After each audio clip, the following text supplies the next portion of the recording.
And welcome into the Thursday edition. Robby and Rexrode, 102.5 The Game. Robbie Stanley, Joe Rexrode, Ian Safar here with you on this Thursday morning. We are presented by Green Ventures Landscaping for homes and businesses that want to stand out, not blend in. Visit greenventureslandscaping.com. Live from our Busy Bee Plumbing, Heating, and Air Conditioning Game Nashville studios, home of the $99 yearly Beehive membership where the buzz is always about great service. Joe Rexrode, happy Thursday morning to you. Good morning. How we doing? What's going on? Doing all right. Sorry about it looks like there's a lot of intense light right behind me, like maybe I'm an angel right now coming to you. Well, so I may have to work on that.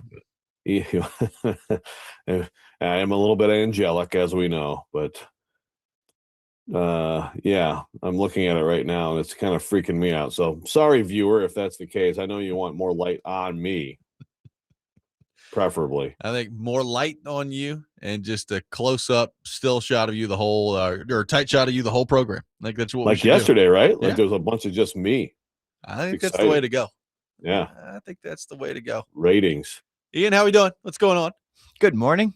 Not too much, doing just fine, thanks. A little chilly out there though. Yeah. Temperature dropped a little bit last night with the rain kind of coming through, I suppose. But doing fine, thanks. Kept an eye on some games last night. Busy, lots of action. So yeah, should be another great Thursday. I think this weekend where like Saturday night, it's going to be in like the 40s, like low 40s. Don't like that. 41 Saturday night is what my weather app says. Not good. Just wait till I tell you what it's going to be in Michigan. Oh, what's it going to be? No, I mean it's probably about 30, which is just it's May, ridiculous. Exactly.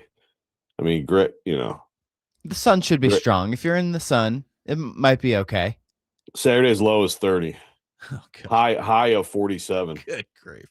Graduation day. Awesome. This shouldn't be happening. It's May. No. Oh man. That's what we get for having a hot March. I guess so. It's probably a good point.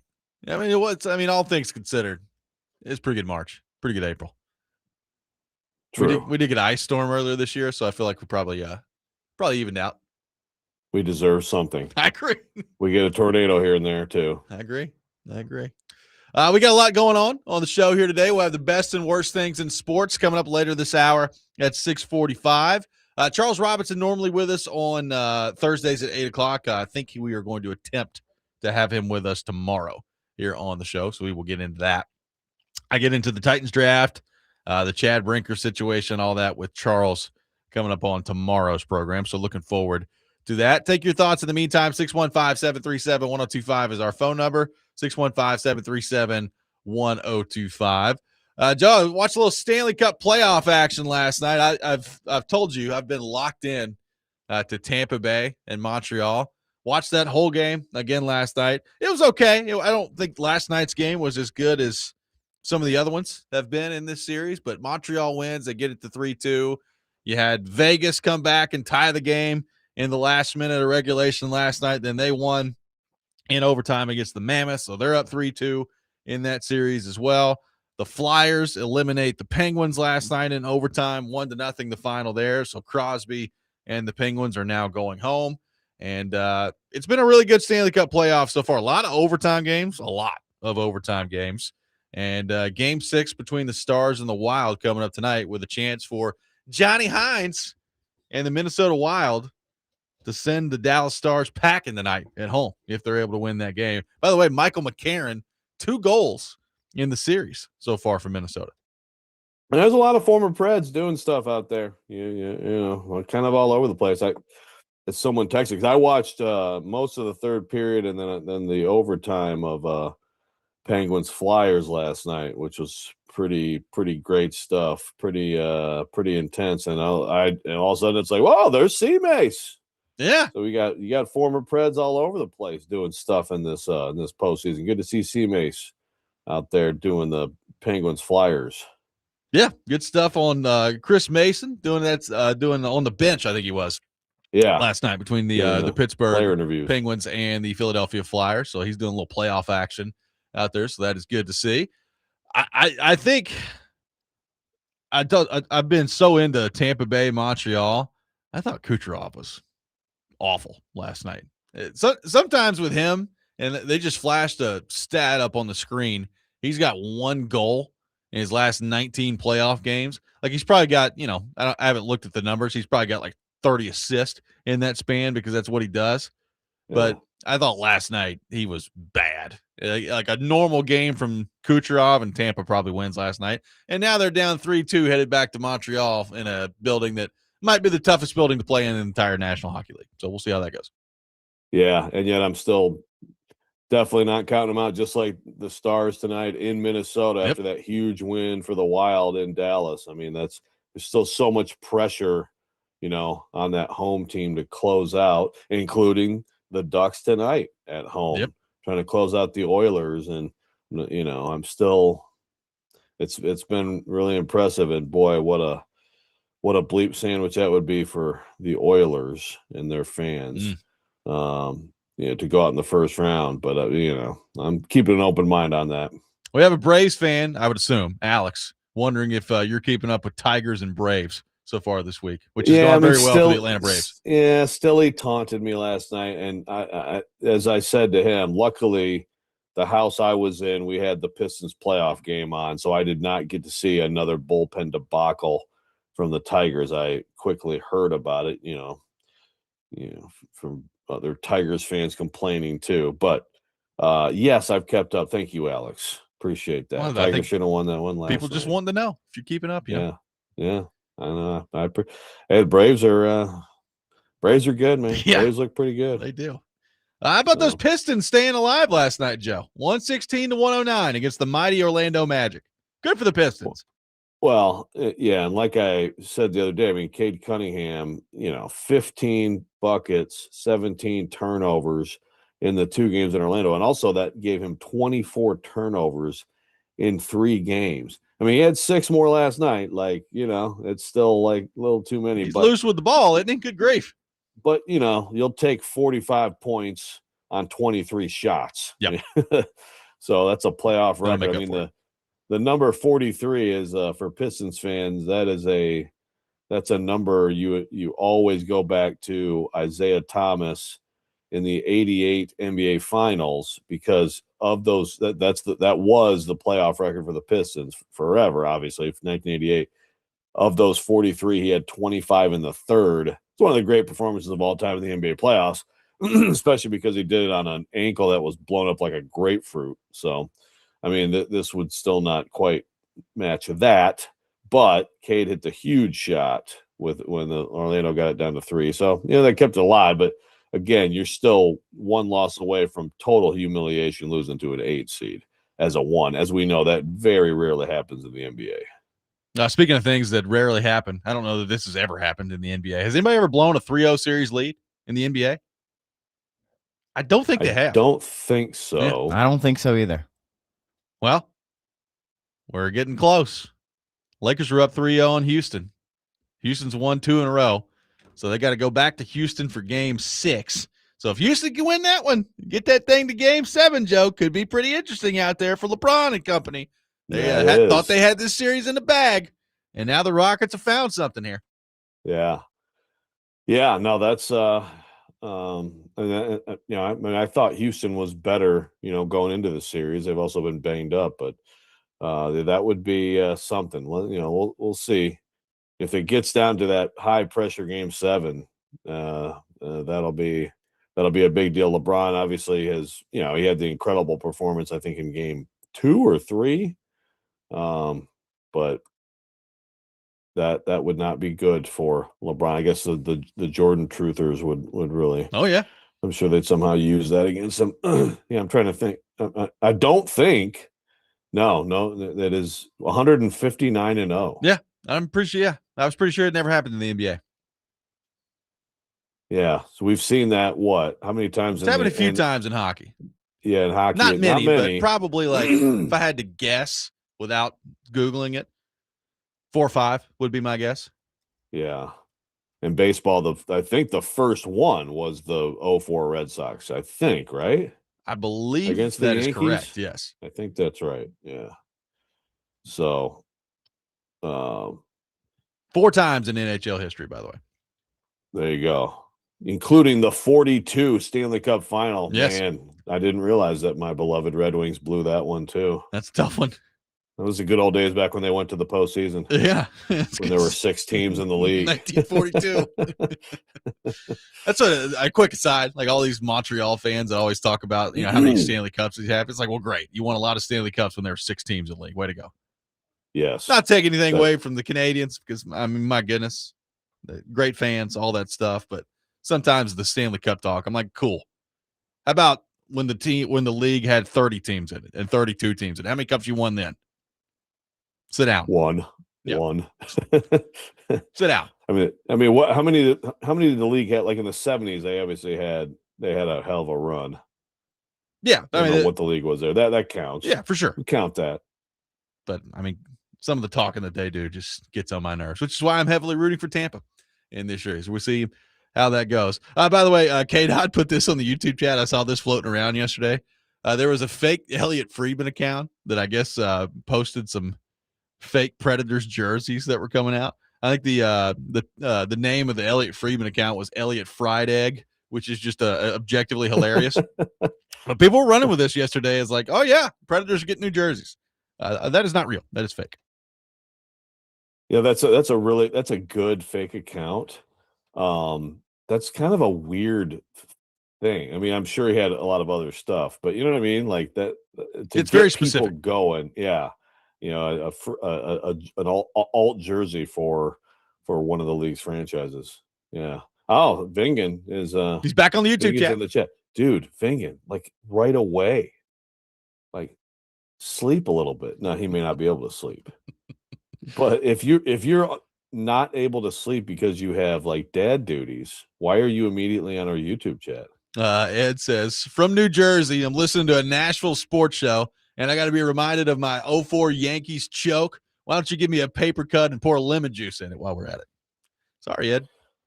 Didn't think that was going to come up today, but it did. How many combo Titans Yankees fans are there? Probably some. Don't know. There are some because the Yankees are such a bandwagon team. I mean, shoot, I know a lot of people around here actually who are Yankees fans. I mean, Ed lives in New Jersey, so I'm going to assume he's not a bandwagon, but yes. No, right. But I'm just saying the combination there is very interesting. It is. 615.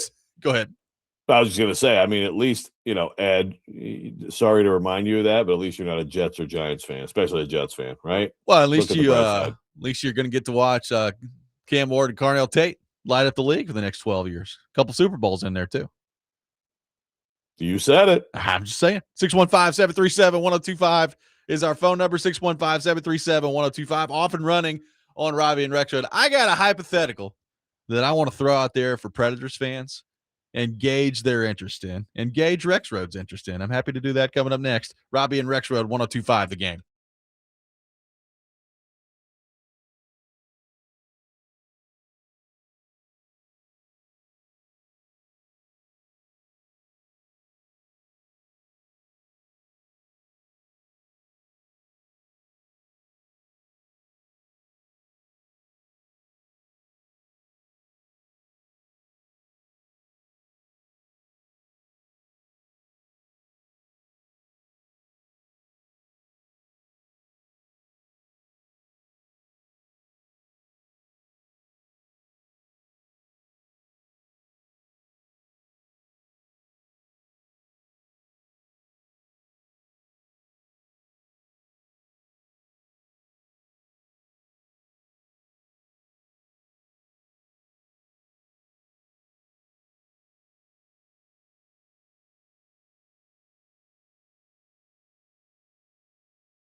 Welcome back in, Robby and Rexrode, 1025 The Game. Taking your thoughts at 615-737-1025. We'll have the best and worst things in sports coming up later this hour at 645. We will take your best things, your worst things on our text line driven by WilsonCountyHyundai.com. People on the text line taking shots at Joe. A lot of Braves fans out there having fun with the Braves taking down the Tigers the last two nights. So we'll see what happens tonight in the finale of that series. I wish I cared more about baseball. Well, particularly in April. Yeah. I mean,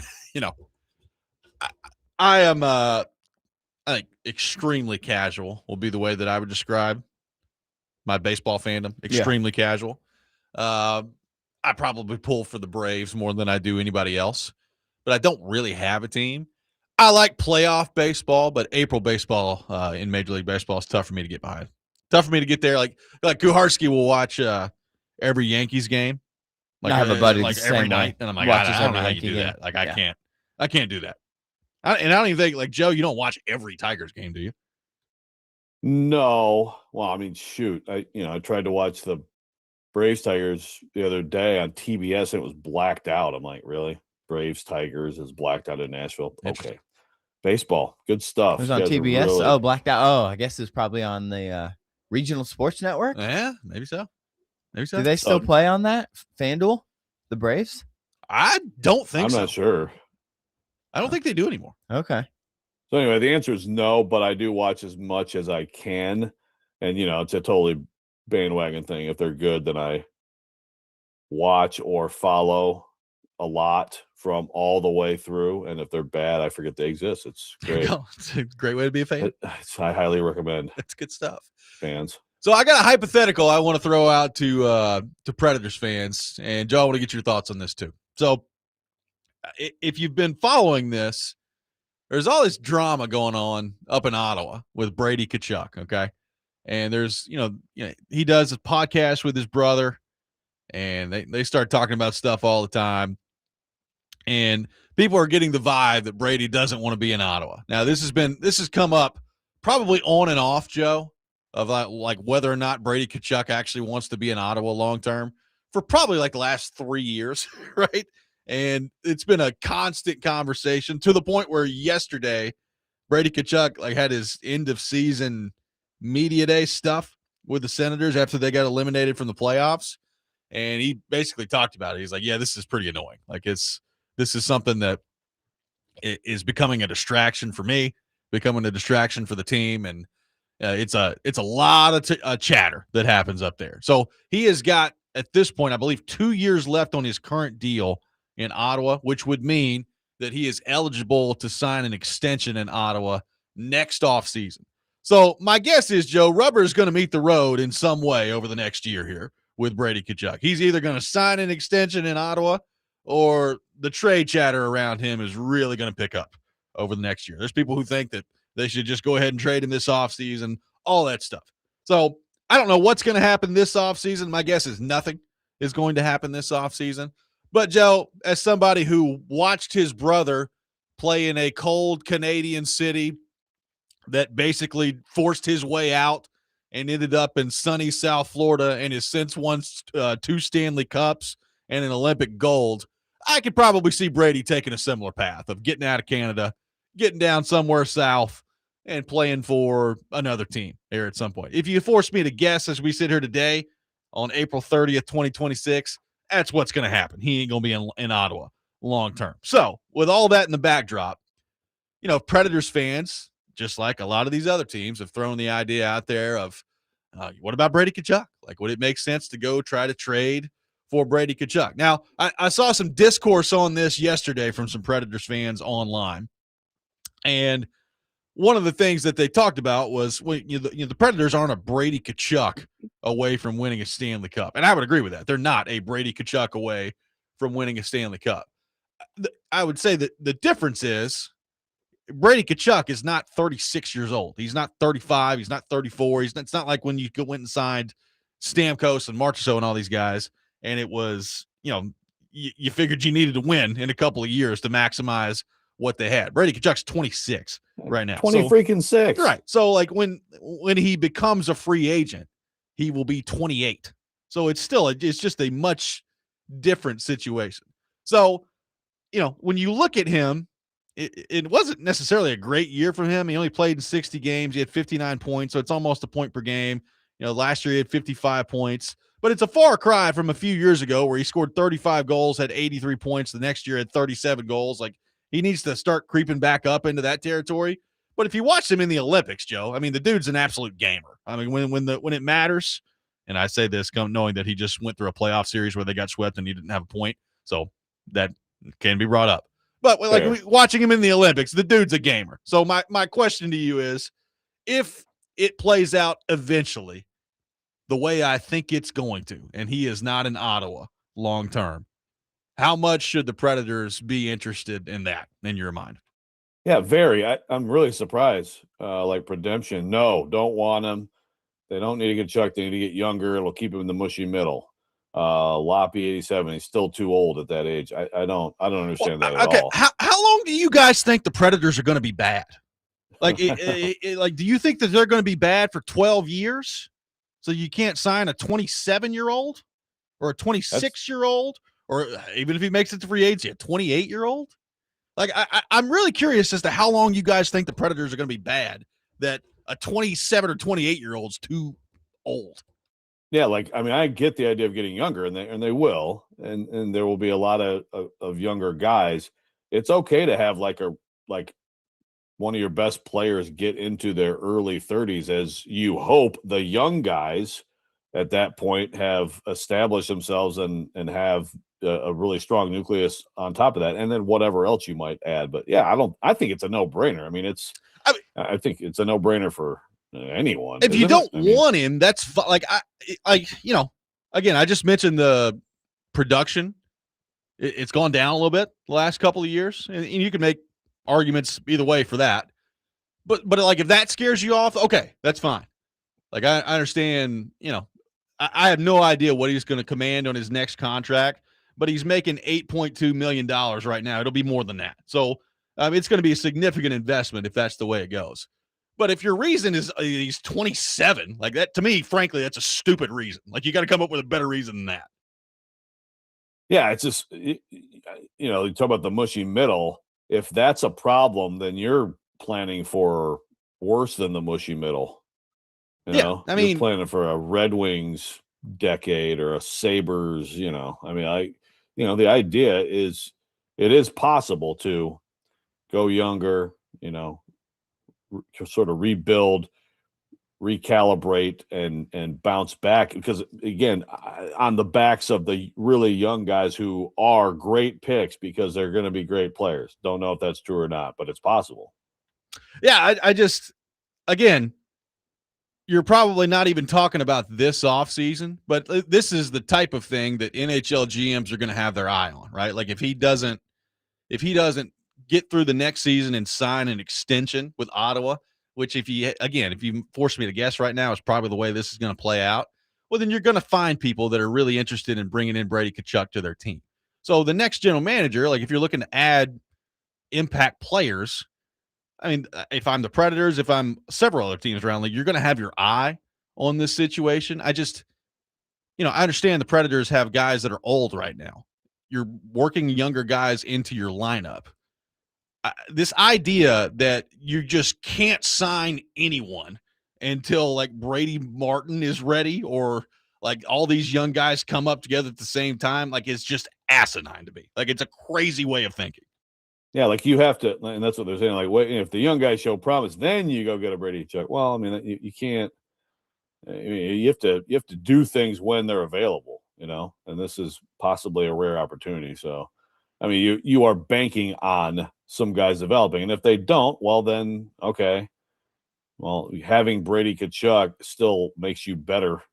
I mean, like, at least you have someone is good. And by the way, what could help? Like, Brady Martin developing into a center, playing with Brady Tkachuk, right? Like, I mean, like, do we not factor that in? Again, I'm not saying they've got to do it.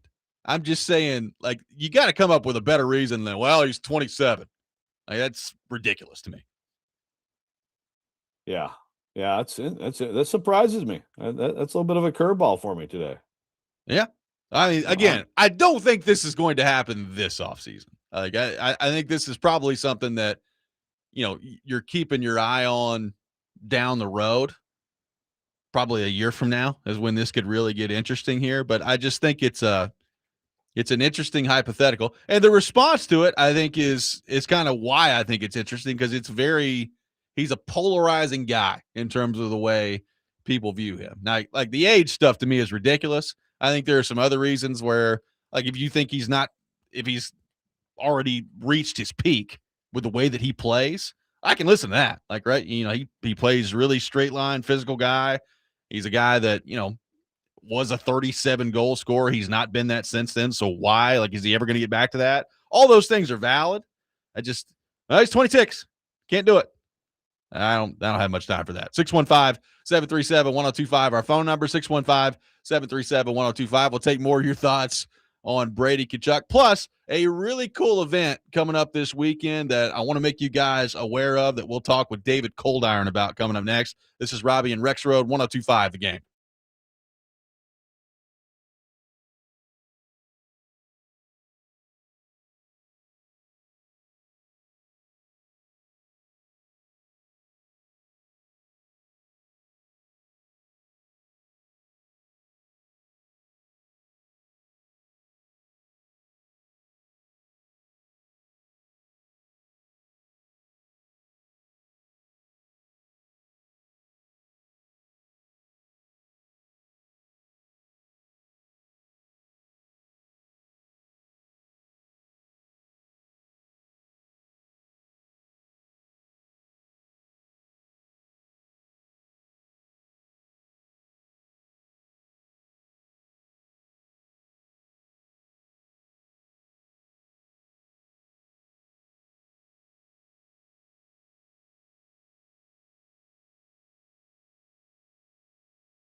Welcome back in, Robby and Rexrode, 102.5 The Game. Robby Stanley here, and we head to our phone line, driven by WilsonCountyHyundai.com. And welcome in David Coldiron to the program, who is going to let you know about a really cool event coming up this Saturday at Nelson's Greenbrier Distillery. David, good morning. How are you? Good morning. I couldn't be better. How are you? Doing awesome, man. Appreciate you taking time to be with us this morning. So, David, as we start this off, we got a cool event coming up on Saturday. From 2:15 to 6:30 at the Nelson's Greenbrier Distillery. It's the Cold Iron Derby, which I know is deeply personal to you. So for starters, tell us about what's going on Saturday and kind of how this event came to be. Sure. Well, this will be our 6th annual Cold Iron Derby benefiting the CMTA. Obviously, we'll have Kentucky Derby viewing. People will be dressed up in Derby gear. So ladies in hats, guys in fun suits. We'll have private bourbon tastings led by the Whiskey House at Nelson's Greenbrier Distillery. We'll have silent live auction, hors d'oeuvres, live music from Mose Wilson, and an open bar. So should be a good time. Expecting a couple hundred people. Got a couple hundred people expected for the event. And tell us kind of the history behind why this event is happening and you guys organizing this event coming up on Saturday. Sure. Well, my 13-year-old daughter, Hazel, has a neuromuscular disease called CMT. It's not life-threatening, but it impacts, folks who have CMT. It impacts oftentimes their ability to walk and or use their hands. It's a peripheral neuropathy. And so I joined the CMTA Board of Directors back in 2019, and since then we've had a Kentucky Derby party to raise funds for the CMTA. And the CMTA's mission is really a couple things. Number one is to find a treatment or a cure for the disease, and number two is to provide community support, and that includes 2 different camps for kids. One's on the East Coast and one's on the West Coast.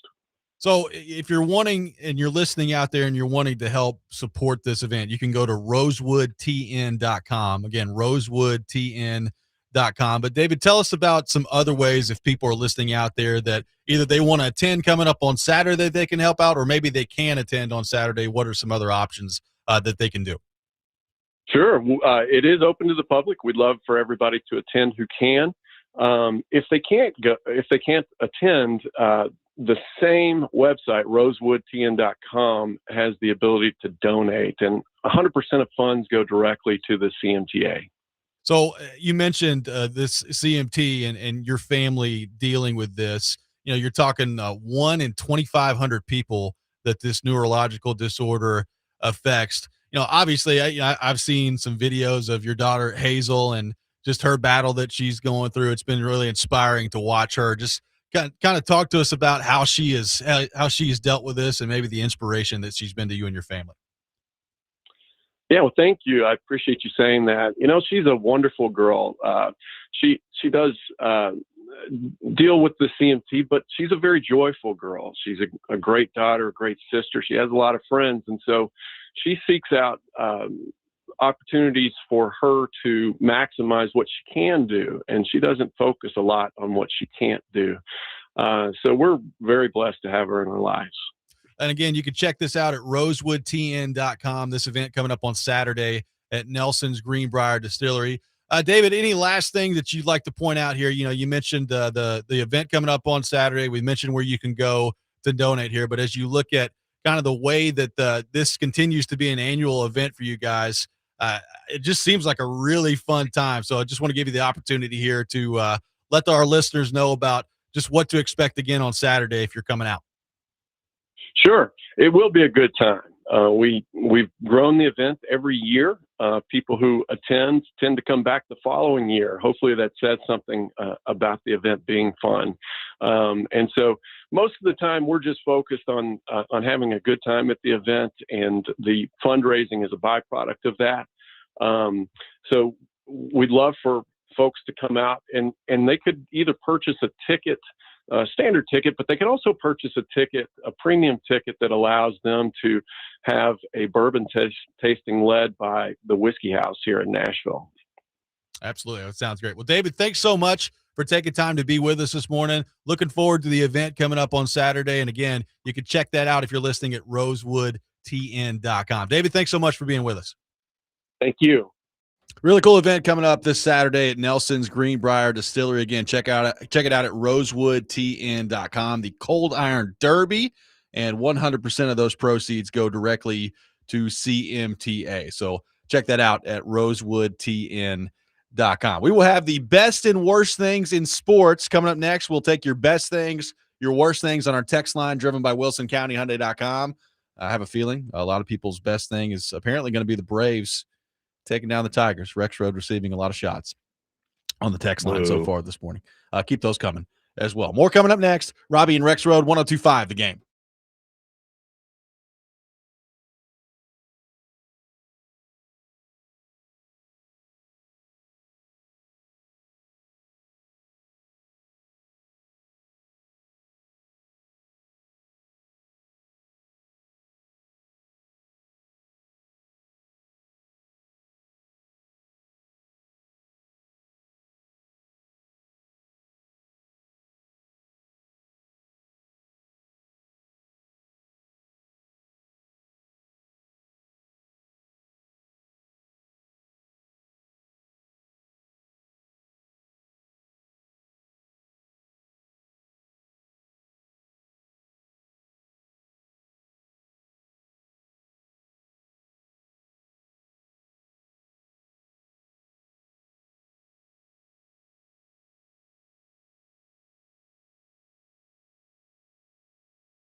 The best and worst of the sports week, now on Robby and Rexrode. On ESPN. 102.5 The Game and the Game Nashville app.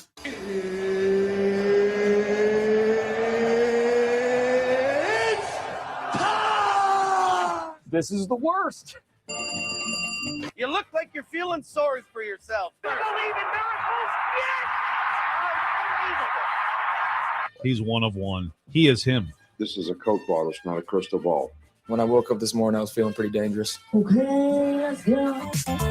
It is time for the best and worst things in sports. We will take your best things, your worst things on our text line driven by WilsonCountyHyundai.com, 615-737-1025. Joe Rexrode, lead us off with your best and worst things in the world of sports. Okay.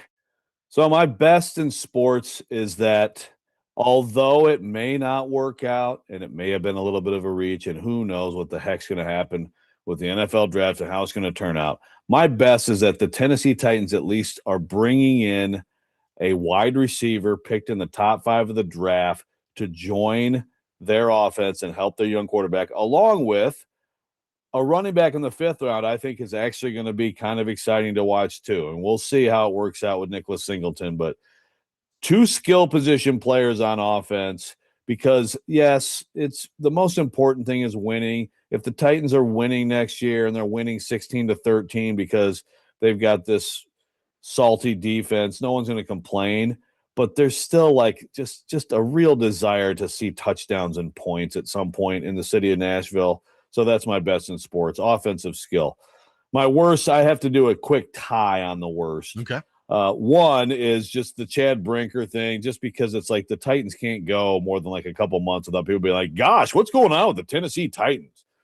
You know, I mean, I pretty much take it at face value, you know, like his resignation and the reasoning, but it's still just another like, you know, sign of dysfunction / disorganization. So there's that. And then I have to tie that with the Jacksonville Jaguars draft, which several people in the draft media world are saying like this is an all-time terrible draft. I guess that should actually maybe be a best in sports, but I'm just fascinated to see, like, is this kid actually a genius, or is this just completely about to go off the rails down there in Duval? Can we get James Gladstone's thoughts on this, Joe? What is he saying about the draft? Well, he's loving it. Okay. I mean, everything I've seen him say about it is he's absolutely thrilled. I mean, I thought you were somehow go Gladstone voice there, but it didn't work out. It's okay. Shoot, that's a misfire on my part. Hey guys, we got to do every spot. You don't have to do it now. Don't let me peer pressure you into it. I just thought you were going to do it. Well, I should have picked up on the cue to be nothing more than him. I should have picked up on you set me up, you lobbed it up, and I stood there like the house on the side of the road. Ian Safar, your best and worst things in the world of sports. Okay, a little off the beaten path here. How about these marathon runners? We got 2 of them. 2 in the one race. The first 2 runners to run under 2 hours in a marathon. In the history of humanity.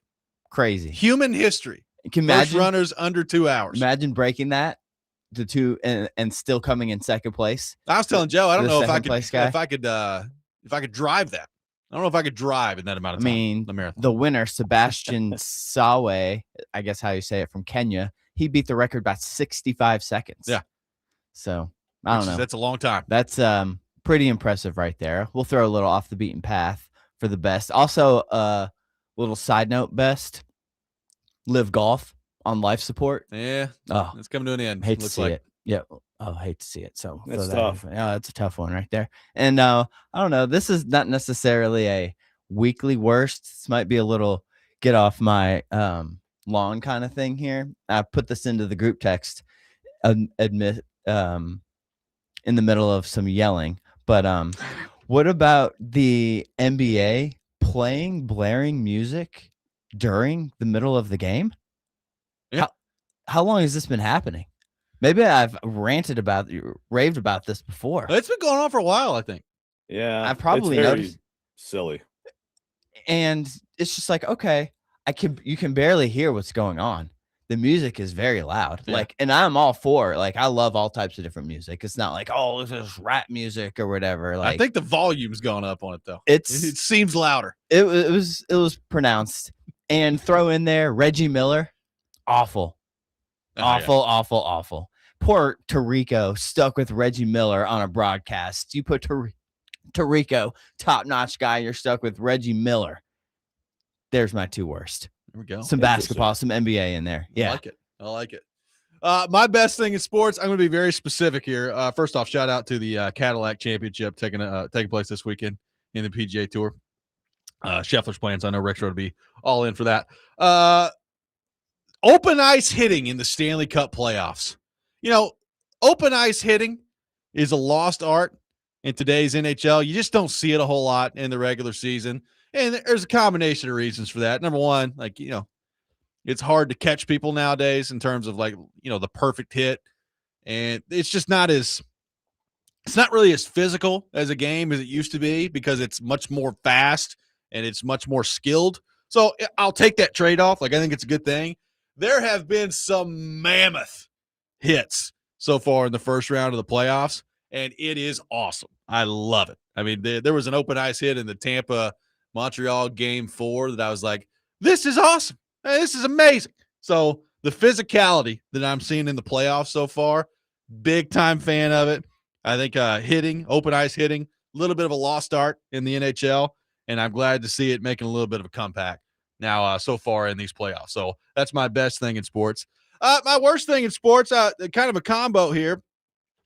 All these ADs and coaches pushing for a 24-team playoff in college football is about to drive me nuts. It makes me want to drop a bowling ball on my foot. Watching Danny White's on board. Danny White is the latest one. He started talking about it yesterday. I was like, Danny White, don't make me want to fire you right now. I will. Don't make me want to do that. And then I thought Rexrode was going to take this, but he didn't, so I'll take it too. Combo. The NCAA tournament expanding to 76. The more I look at it and the more I look at the discussion around it, Joe, the more I hate it. And let me tell you, I hated it to begin with. As somebody who really doesn't care all that much about college basketball, but does like the NCAA tournament, it's incredibly stupid that we're allowing this to take place. Yeah. I don't know how that wasn't my worst. Jeff from Nebraska put it on the text. I'm like, oh yeah, it's like such a worst that I think maybe I'm trying to forget it happened. Yeah, exactly. I think that might be the answer, but it's bad. I think it has a chance to reduce the amount of bracket input. It might. Well, that's a lot. I mean, that's what people have been warning about, and I'm very interested. I don't know. I you may be right. I don't know. Not that that's the end all be all for a tournament, and it doesn't take away necessarily from the viewing product because I've kind of stopped doing brackets and I still really enjoy watching the tournament. But to get all those in a couple of days early for it to count versus how many of those are going to be done if you get your bracket in Thursday, what's the point? Yeah. Because like what Kaharski said, I get what he's saying, which is like maybe it'll just still be like how people do it now, which is like whatever, put in the play in, blah, blah, blah. But the thing is, when you add in more of the like 11 seed type teams, again, mostly crappy Power 5 teams, it's harder to like your bracket. I mean, some of those teams could advance further into your bracket. So you know what I mean? So it's smarter to make the choices early and get your bracket in earlier. I don't know. Also, someone told me yesterday, and I forgot to correct myself, but I'm very bad at math, but it is 6 games. I said it was 4 games on Tuesday, Wednesday. It's 6. It's 6 games on Tuesday, 6 games on Wednesday will be what it is. So yay. Yeah. So it's an exactly. increase of 4 per day. That's right. You're almost there. That's good. Yeah. That's good. Yeah. So Alex on the text bad. line says, best thing is Vitaly Tkachuk signing to the Preds, a good young player having success in the KHL, picking the Predators by choice. Tkachuk did sign with the Predators. He scored 31 goals in the KHL this year, 66 points in 65 games. Joe, I would describe myself as intrigued by him.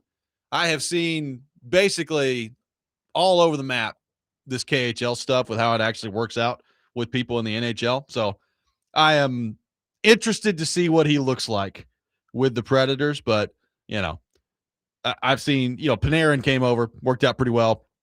There have been a few guys that have come over from the KHL that have worked out well. There have been a lot of guys that have come over for the KHL and it has not gone well at all. And it is totally busted in the NHL. So I have no idea what this kid's going to do when it comes to the Predators, but 66 points, 65 games, 31 goals in a good league, not a great league, but a good league.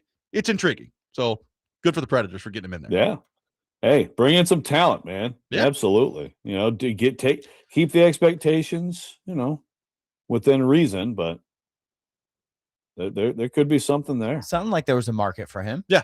I think it was down to a couple of teams, three or four teams. with Kings, him and I the think Predators. I Kings saw. were in there. Yeah. So good on the Predators. I mean, look, if you're a guy looking to break in and make an impact in the center. lineup at center, it's a pretty good spot to be able to do that. Jason in Gillitsville says the worst thing is the MLB streaming packages per team now. Watched a lot of Reds baseball in the last 10 years on Sports South and FanDuel. Reds off to the best start in 20 years, and I haven't seen a game. It's amazing like how hard it is to watch sports in today's day and age. Well, especially that sport. I don't understand what they're doing. Yeah. I mean, because the Preds, what they've got going next year, I feel like there's a lot of hockey teams that are, kind of doing similar things, which is great. Unfortunately, NBA playoffs and stuff, you gotta have Amazon Prime. I mean, there's a lot of stuff like that, but the baseball thing is mind-boggling. I haven't watched a single second of NBA on Amazon Prime. Yeah. I do not have Prime. Yeah. It's amazing that you got to go through all these hoops just to watch sports nowadays. Chase from White Bluff says, Saints going all in on Tyler Shuck. His best thing. Worst thing is Ruben Bain falling to the Bucks. Saints fan. Terrified of Ruben Bain down there in Tampa Bay. He's a scary dude. Yes, he is. Craig says, best thing is the Stanley Cup playoffs. Worst, staying up until 1:30 a.m. to watch the Stanley Cup playoffs. Well, you gotta sacrifice, man. Yeah, a lot of West Coast stuff going on out there. 615-737-1025. Our phone number, 615-737-1025. We will get into the Titans coming up next. Beyond Cam Ward, which Titans player is most important to their win total in 2026? We'll take your thoughts on that. Robby and Rexrode, 1025 The Game.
Hour number 2, Robby and Rexrode, 102.5 The Game. Robby Stanley, Joe Rexrode, Ian Safar here with you on this Thursday morning, presented by Green Ventures Landscaping. Property managers, if you manage it, they maintain it. Visit greenventureslandscaping.com. We are live from our Busy Bee Plumbing, Heating, and Air Conditioning Game Nashville studios, home of the $99 yearly Beehive membership, where the buzz is always about great service. Taking your thoughts at 615-737-1025. And the question we're tossing out there, beyond Cam Ward for the Tennessee Titans, which player is most key, most important to their win total in 2026? Joe, we already have votes rolling in. The Mandor receiving several votes so far. So Dan Moore has votes on the text line. He has votes on the YouTube chat.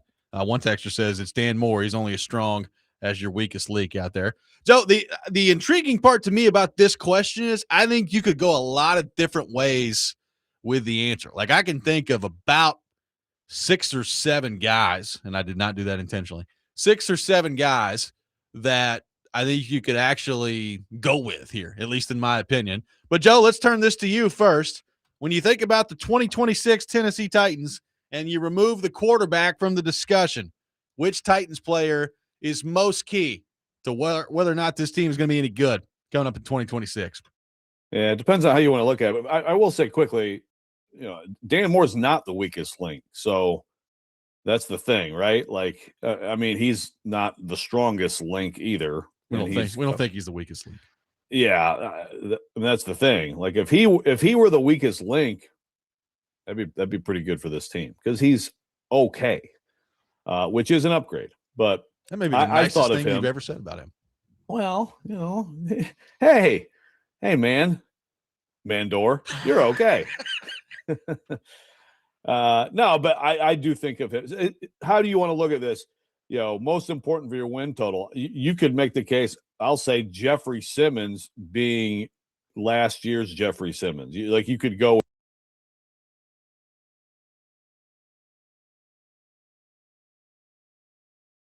Or you could look at it like Simmons is one of those few things on this team that's a kind of a known commodity. You set that to the side. That's kind of how I look at it. Sure. I start with Moore and Latham because, and look, the interior of the offensive line is the biggest question, right? But I still think that if those guys, I guess I would go with Latham because I think we know what Moore is, and it's not great. He's next to Skoronsky. That helps him. It's okay.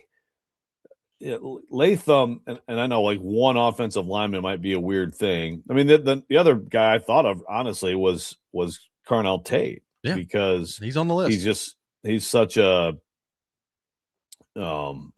important player immediately. I mean, he's instantly an extremely important player for this team. And if he's going to be one of the best rookies in the league, which you hope it for, is the case, then I don't know. I think their bottom line changes because of that. But I'm still I still think Latham because the right guard and center. You have to be realistic. Maybe they're going to luck out and it's going to all work out. They have different options, different combinations. But in all likelihood, it's going to be at least a bit of a weakness for this team. I mean, the best case scenario is that it's okay, right? Like Dan Moore, okay. Well, you can't have a bad left or right tackle next to that. And it's just, I just think Latham is a very talented guy. I don't think he's ever going to make people say, oh yeah, where they took him made sense. But at this point, it's like, can you become a good player? And can Cam Ward at least have 2 tackles that he can rely on? So that, again, you don't have to help both of them all the time. Because when you do that with questions on the interior, well, you have a quarterback that's running for his life and is buried all the time, and you have an offense that's limited because you didn't do enough to fix the offensive line. Latham, to me, what they didn't do inside tells me the expectation is that Latham is, at least he's going to take care of his own area. So, but I know that some people would be like, yeah, one offensive lineman, that you're really putting win total as one offensive lineman at the top of the list. I mean, I understand that thinking too. Well, but yes, I am. Here are here are the guys that immediately jump out to me that I think you could put into consideration here. Latham is definitely on my list. Like Latham, he's pretty high on my list in terms of importance level. And, if he's really, really good, well, I think you're feeling better about your offensive line. If he's shaky like he was to begin last year for the first half of last year, that's a problem. That's a huge problem on your offensive line. So he's on my list. I would say to me, Joe, both of Femi Oladejo and Keldrick Falk are on my list from the standpoint of the positions that they play, the investment level that you have in those guys. And not only that, but it's just the lack of depth that you've got there right now. Like if those two guys aren't good, I just got a hard time imagining that you're going to be rushing the passer effectively enough off the edge. Maybe Simmons and John Franklin Myers are all world coming up the middle, and you could put me and you out there on the edge, and we'd get some matchups that get out there and get to the quarterback because of how good those guys are. Hopefully that's the case for the Titans. But I think you could put Oladejo and Falk both individually on this list. Tate for sure. Like Tate's got to be on the list. You're talking about what you hope to be at some point this season, your number one wide receiver, drafting at number 4, coming in and being a big part of it. I mean, it's got to be. He's got to be high on the list. And another guy that I'll throw out there that, again, the overall depth of this position scares me a lot, but you invested heavily in him this offseason. Like Alontae Taylor. Like Alontae Taylor needs to be really good, right? Like their corner group, especially when you started to move some of it out last year with McCreary leaving and with Brownlee going. I mean, their corner group was atrocious at the end of last year. So, Alontae Taylor is a high investment level. I mean, you could put Flott in there if you want to, but Taylor is like the guy that I think, what is he? Is he a true number 1 corner? Is he a pretty good number 2? Like, I think those things are interesting to me. So I would put Taylor. I'd put both of Oladejo and Falk on the list. I would put Tate on the list. I would put Latham on the list. And we've already seen a lot of people vote for whoever it ends up being at center or at right guard. I mean, I can listen to that too. I think there are several different ways you could go with that. I don't put Simmons on this from exactly what you said. I think roughly what Simmons is going to be, right? Like maybe he's not quite as dominant as he was a year ago. Hopefully he is. I mean, frankly, hopefully John Franklin Myers coming in makes him even more dominant than he was a year ago. But again, like he was the best version of himself this past year, and they won 3 games. And it's not Jeffrey Simmons' fault that they won 3 games. But I think the positions in particular that we just highlighted and that they've now invested pretty heavily in, like you got to hit on some of those guys if you're gonna maximize what this football team can be in 2026. Yeah, I like Taylor for sure. As a, it's like one, just you want the injuries to stop, and he has to be a guy who gives you every game and gives you high level play in every game. And if he doesn't, that in tandem with the lack of depth. I mean, you could see where we may be looking back and maybe we didn't make a big enough deal of what they didn't do at corner, unless he really steps up and rids himself of TD Taylor as a nickname. Jeff from Nebraska says, I think the most important would be a healthy Calvin Ridley. If he's healthy all year with Tate and a hopefully improved DKIO manner, that could go a long way. Yeah, I mean, there are a lot of guys, there are a lot of individual either or situations with the Titans, like any team, but I do feel like there's a lot with this team that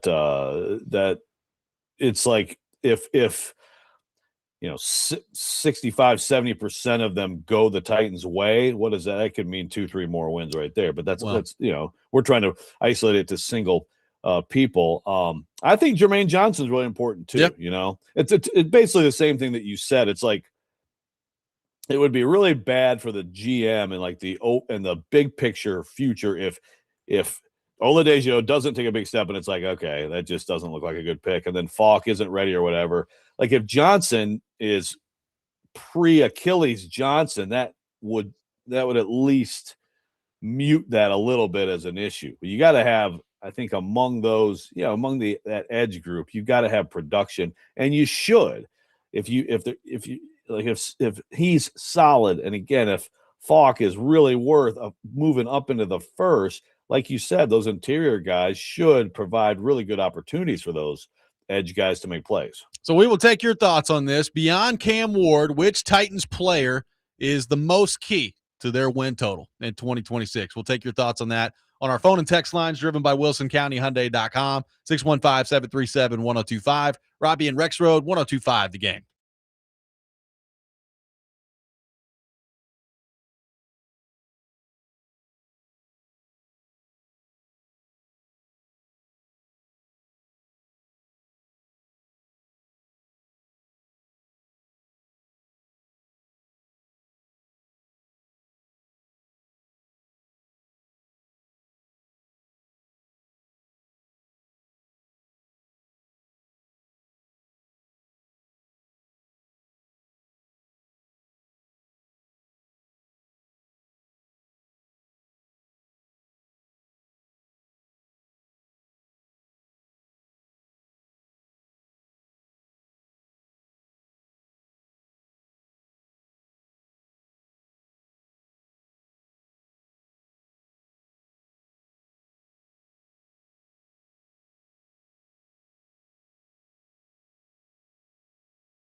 Welcome back in, Robby and Rexrode, 102.5 The Game.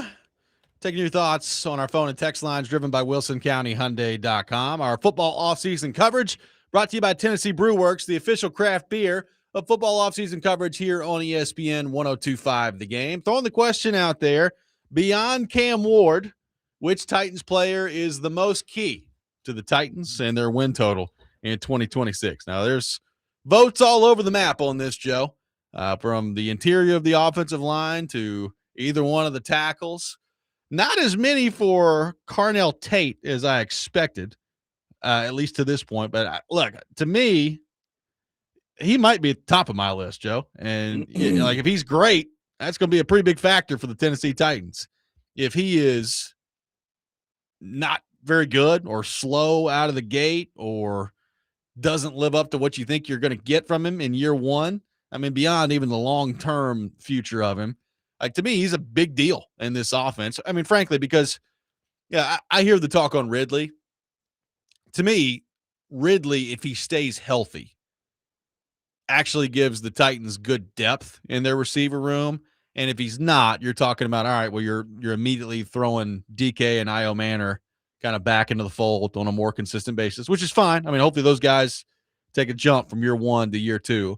But like if Ridley is healthy and the Calvin Ridley that we saw maybe at the end of the season a couple of years ago where he was semi-reliable, then I'll take that if I'm the Titans at this point. But Tate is supposed to be the game changer. Like Tate would be my vote in terms of the guy that I'm looking at. Yeah, someone brought up Gunnar Helm. He's one of the probably Titans we talk about the least ever on this show. Yep. But if you want to get optimistic, Helm takes a step. Tate is exactly what they hope he is. And Ridley is healthy and reliable. And then you throw in Wan'Dale Robinson, and Wan'Dale Robinson is going to get the ball a lot, and he's going to have a lot of 6-7 yard quick hitters. And you could look at that whole thing and say, wow, that's actually not bad. And we haven't even gotten into the rookies from last year who will certainly, I think if the scenario I just laid out there happens, then I think Io Manor is just kind of a depth guy. Yeah. And I think you have to use DK's speed. And also I just feel like he's a guy who you can count on some improvement from based on what we know of him from his rookie year. So that's a pretty good fourth guy who can give you a vertical stretch. That's not bad, man. That's the optimistic view. Any of those things could, but of all of those things that could work out, the most important is definitely Tate. Like big picture, long term, and I think even right away, because he just has the highest, to me, immediate ceiling too of being a downfield threat and giving you those big chunk plays that you so rarely get lately with the Tennessee Titans. Ultra BMW on the YouTube chat says Tate isn't more important than the offensive line. I know y'all want to hate the pick, but the line is more important. A-Dub on the YouTube chat says Tate is only as good as his QB, and will his QB have time to throw it down the field? We went through kind of the numbers the other day with these receivers that have been taken first in the draft, and what it kind of tells me is no, the receiver is not only as good as their QB. I mean, obviously having a good QB helps, but these guys that are taken high in the draft tend to produce regardless of who their QB is. And, we've gone through the differing levels of quarterback play that those guys have gotten in recent drafts. And some of them have been very good. Like some of the quarterback play has been pretty bad that they've gotten, and they've been able to produce anyway. Here's the other thing that we probably don't talk enough about. Like when you're drafting somebody at number 4 overall with Carnell Tate, part of the reason you do that, Joe, is because you think he's going to have a dramatic effect on helping your quarterback. Like forget the quarterback helping him, which is obviously going to have to happen. And that's why we're taking Ward out of this discussion in terms of most important, because it's always going to be the quarterback that's most important. But Tate, even early in his career, like he should be a real net positive to helping your quarterback in his development. That's part of the reason you do this at number 4. Yeah, for sure. Now, first of all, I don't understand why. So because we're saying Tate's important, that's a reason that we're trying to hate the pick. I mean, he's important. How could anyone argue otherwise that the number 4 pick is not important? I don't understand that. He's hugely important. I'd love to see Tate work out. But yeah, also to your point, Robby, on and we've gone through a lot of things that demonstrate it, but just think about an individual game. Your quarterback can be sacked 7 times, have a bad QB rating, have a bad overall game, and a receiver on his team can still have 7 for 114 and a touchdown in that game. Yep. You know, that happens. In the NFL, it's if you have a playmaker that you have to get the ball to, these are still all NFL quarterbacks on the field. Even if their overall performance isn't good, a lot of times those top players can still make plays, right? And still will get the ball and have a chance to make plays. And so you have to keep that in mind too. I mean, Tate is an obvious one here among the top on the list. Let's head to our phone line, driven by WilsonCountyHyundai.com. Welcome in Mark in Nashville to the program. Mark, good morning. Thank you for calling in. Yeah, what's up, Robby? What's up? Hey, Robby, I noticed when you introduced me on here, what happened to my buddy Mark, my friend Mark? Well, I can't just say the same thing every time. I think that's implied at this point, right? That's right. So you saying everybody knows I'm y'all's buddy. Yeah. So, okay, I get it. Joe, I'm going to get to you in a minute. What's up, Joe? Hey, Joe, you know why I'm calling. You know why I'm going to be calling you. I heard you the other day. I listen to everything you say, Joe. I keep telling you, man, I'm always listening to Joe freaking Rexrode. Always. But I appreciate Robby, that. y'all talking about, yeah, I know you do. Robby, you were talking about the Titans. I think collectively, you got to see some improvement and stuff. I'm going to throw this out here with Cam. This is what I'm looking for with Cam Ward this year. I'm looking for about 3,600 yards passing, maybe 10 interceptions, 26 to 28 touchdown passes. I know that's kind of a lot, but that's what I'm looking for. The young wide receivers, Manor and DK, they got to show up. Tate's going to do his thing. I wouldn't really worry about Tate. I think he'll have close to 1,000 yards this year. I'm going to give him 1,000. And Ridley's the key. Can he stay healthy? Can he stay productive? Can he be out there on the field? Robinson, I think he'll do well as the slot. Can't leave out the offensive line. It's time for Latham and Storonsky and all them guys to step up and do their thing and become NFL guys like they should. Helm, the tight end, I need to see some more improvement from him. I need to see a jump. I'd like to see 50, 60 receptions out of him. But I think as a whole, and wins, I got to see 6 to 7 wins out of the Titans this year for them to show some kind of improvement. That's why, and the defense has got to show up. That's why I was saying collectively, I got to see the team improve up on that. Now, Joe, you made that comment the other day about Joe Money again. Man, you were texting back and forth. Joe, look, he's the second greatest of all time. I don't know why you keep on trying to belittle my guy Joe Montana. I told Joe when I met him one time, hey, look, I got you, man. I'm always defend Joe. And Joe, you keep saying he had all these guys around him. Well, Steve Young did too. He had Rice and all of them too, Joe. Sure. And how many times? And how many times did he choke in them big games, Joe? Joe Money didn't choke. How many times did Young choke? Young was a great athlete, but Joe, how many times could he not beat Dallas? How many times did he choke it up? So you're gonna have to give Joe Money his credit, Joe. Joe, you know I love you and everything, but hey, man, y'all take it easy. And I'm listening to you, Joe. See you, Robby. See you, buddy. Yeah, the numbers he threw out for Ward. So 3,500 yards. I think he said 27, 28 touchdowns, 10 picks. I mean, the touchdowns in particular, that'd be a massive jump. He threw 15 last year. So you're talking 17 games, 16 games and one drive, really. 15 touchdowns, 7 picks, 31-69 in terms of the yardage. I tell you the number that I'm looking for, and it's more complicated as we've discussed before than just purely completion percentage, but it is important. Like, how much of a jump does he take there from 59.8 on the completion percentage? How much does Tate help out with that? How much does Robinson help out with that? Like, they constructed their receiving core in this offseason, Joe, particularly with Robinson coming in and the quick access throws that I think he'll have. But also you're drafting Tate number 4 overall. The completion percentage should take a significant jump from year 1 to year 2. Yeah, for sure. No, you would absolutely think so. And some of that is you would think quarterback, the coaching, the offense, the scheme with the player who comes in here as as an access guy. That should all combine together to make that happen. So, and a texter, I did not say this is not me saying this. The texter says Joe Montana is so overrated. We don't need to get back into the Joe Montana. I'm just. Well, that's fine. We'll probably have a week in July where I will break down exactly why Joe Montana is a little bit overrated as an NFL quarterback. So 615-737.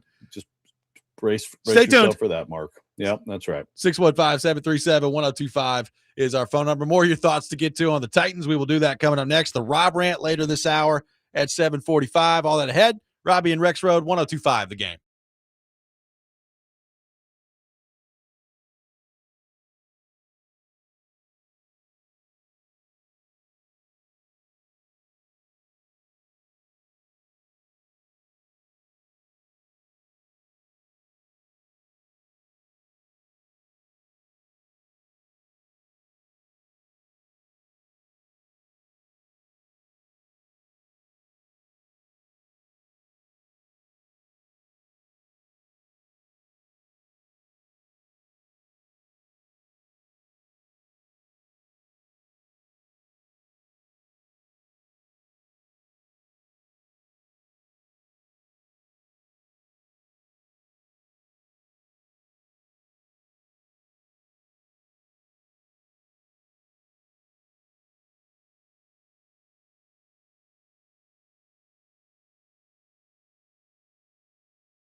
Today, the Nashville Sounds taking on Norfolk at First Horizon Park at first pitch at 6:35 tonight. So looking forward to that. Catch all the action on 94.9 The Fan, presented by Family Leisure and Social Cantina.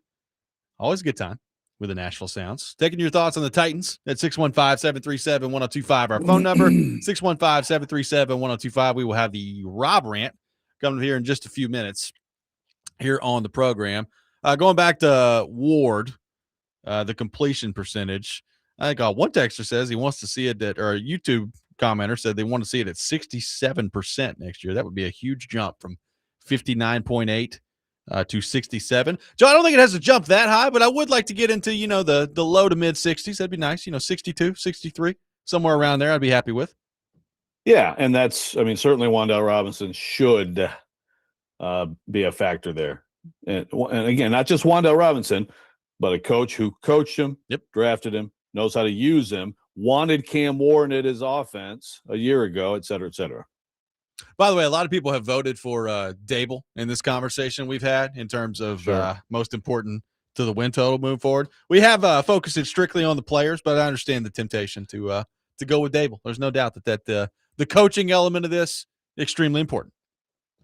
Yeah, and that also tells me that if things do go well, even though all these coaches they're still ultimately relying, they're standing there hoping people make plays and see things in an instant on the field and take it from the practice field to the game, all that stuff. But it tells me that he's going to get a ton of credit if it does turn around, if it does get better, which again speaks to, if you're a Titans fan, you're probably just better off expecting and really hoping that Brian Dable's here for 1 year, because I think that he's set himself up here. He almost still got another head coaching job, but he set himself up here to again add to his resume of I fix quarterbacks, or I bring quarterbacks to a higher level. And there are very few things more valued in the NFL right now than that. How do you feel about the tight end room heading into this year? I mean, they lost Chig, and it's not like Chig is some irreplaceable guy, right? I think Chig is fine. He's good when he gets the ball in his hand. He drops the ball a little too much for my liking. Somehow he always finds a way for his numbers to be basically the same every year. So I guess there's, good for him for some level of consistency there. But you're talking about Gunnar Helm, obviously going to have an elevated role in the passing game this year. And then there's Daniel Bellinger coming in as well. Do you feel good about the tight end room, or is it a total wait and see on Gunnar Helm? Do you think that has a chance to be a real weakness for the Titans? How are we feeling about tight end heading into this year? Yeah, good would definitely be strong. I think Gunnar Helm is, we don't talk about him much, but I think he's a little bit under the radar, important individual outcome for this team. I could see him taking a step. There's something there for sure. It's hard for me to look at what we've seen and be super optimistic that all of a sudden he's going to advance to a level of high production. So I think the tight end room could be a bit of a weakness.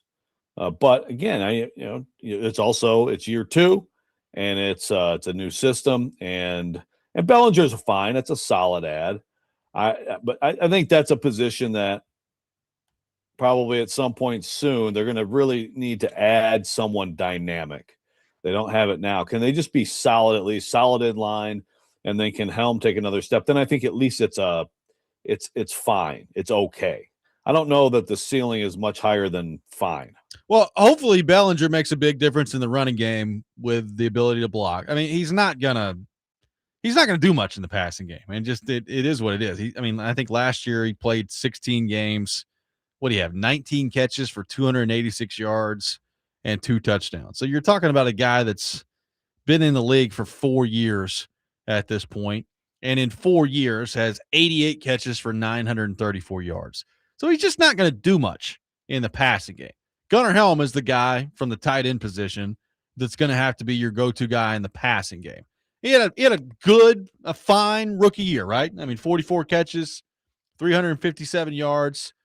A few of the catches he made down the field, pretty impressive, right? Like the ability to just go high point the ball and bring it down. Like I'm hopeful that Gunnar Helm turns into a good player. What does that mean for him this year? Like, because right now with the way their tight end room is structured, Joe, they really need him to go from like a 44 catch, 350 yard, 2 touchdown guy to more like a 65 catch, 600 something yard, like 7 or 8 touchdown guy. That's what they really need him to grow into this year, which is not, it's not like some massive jump, but can he do that in this year? And if he doesn't, I agree with you. I just think the tight end is going to be in the passing game not as productive as you need it to be in today's NFL. Yeah, I don't know though, because I think he could have similar numbers and be better because Wan'Dale Robinson gets 120 targets and Tate comes in and you got to get him the ball and Ridley's actually healthy. Like circumstantially, his production may not change that much, but he could still be better just because Cam Ward, it just has better options out there. Maybe. I mean, that kind of production from Helm, if he has that, then I'm going to guess that one of these other pieces that we're talking about as a big part of the passing game gets hurt or just doesn't do at all what we thought, and that's where it's always hard with numbers, because like, what does it look like? Like, are you getting open? Are you available? Are you still moving the chains on key plays? Are you part of the whole thing? Maybe the final outcome doesn't look great on paper, but are you better and still a key part of it? I almost think like those numbers you said might not be great for the Titans just because, again, like I'm assuming then someone else falls off. Maybe. I think of him as a guy that they're going to have to find a way to use in the red zone. Right. And like Robinson, I think Robinson in between the 20s is going to be really important for them. Like, how effective is he going to be in the red zone? I mean, obviously that's where you hope a guy like Tate is effective, is in the red zone. Helm. But like Helm to me is going to have to be one of your go-to guys once you get down into the red zone. So like, I'm not as concerned about the number of catches. I do like the 2 touchdowns is going to have to go significantly up for him this year if this offense is going to take a step forward, because I think he's just, with what they have personnel wise, he has to be one of your top options in the red zone. Yeah, you'd like to see 8+ touchdowns for both Tate and Helm, I think. And yeah, like Helm could have similar overall catch numbers, yardage in there, but go from 2 to 8, 2 to 7, something like that. I mean, that also speaks to just probably more touchdowns in general, which would be a welcome change for the Tennessee Titans. Yeah, that'd be nice. Like the idea of the quarterback surpassing 20 touchdowns is a fun thought. That'd be cool. What a concept. Yeah, I know. Today's NFL, a quarterback getting over 20 touchdowns. That'd be nice. And who knows, Joe, maybe with all these things we've talked about on offense, you can go from in the teens to average points per game. What if they got to like 24 this year? Is that too much to ask? 24? I feel like that's a solid number. 24 is a 24. I don't have it in front of me, but I'm going to guess that's right around the middle, or maybe even a tick above middle of the league. So that's heady stuff now for these Tennessee Titans. I mean, that would be like an avalanche of points. Dennis asking, what is Daboll's history of tight end usage in the passing? It's a good question. Again, I think Daboll, like a lot of coaches, good coaches, it's like who you have, use them. But certainly in Buffalo, when he was OC there, definitely Knox was a big part of things when he was early in his career with Daboll. Yeah, I mean, I'm trying to think in New York as a head coach, who was the best tight end he had? I mean, was it? I didn't really have a great tight end Ingram room there, right? Yeah, and he was Ingram. I think was gone before player. He got there, so they didn't really have great tight ends in the room there in New York. And I don't know that he's coming to Nashville and saying, "Whoa, Gunnar Helm, I got to get you the ball." But I think Gunnar Helm's good enough to, like you said, man, be a red zone weapon. It is great, and be better in line too. Like, it is a good thing in this league we did see a ton of blocking tight ends go real high in some cases. Looking at you, Jacksonville, in this draft. I mean, it is great as much as you like the sort of the hybrid detached Eli Stowers types. It's good to have like really good, competent blocking tight ends who also are good enough to make plays, because that just gives you less predictability. So, yeah, Gunnar Helm definitely, like you said, I mean, the red zone in particular, he should be more of a factor. I mean, as Jacob points out on the YouTube chat, you can't discount Big Jeff in the red zone. Got to get him out there offensively on the field. You know what? I'm here for it, man.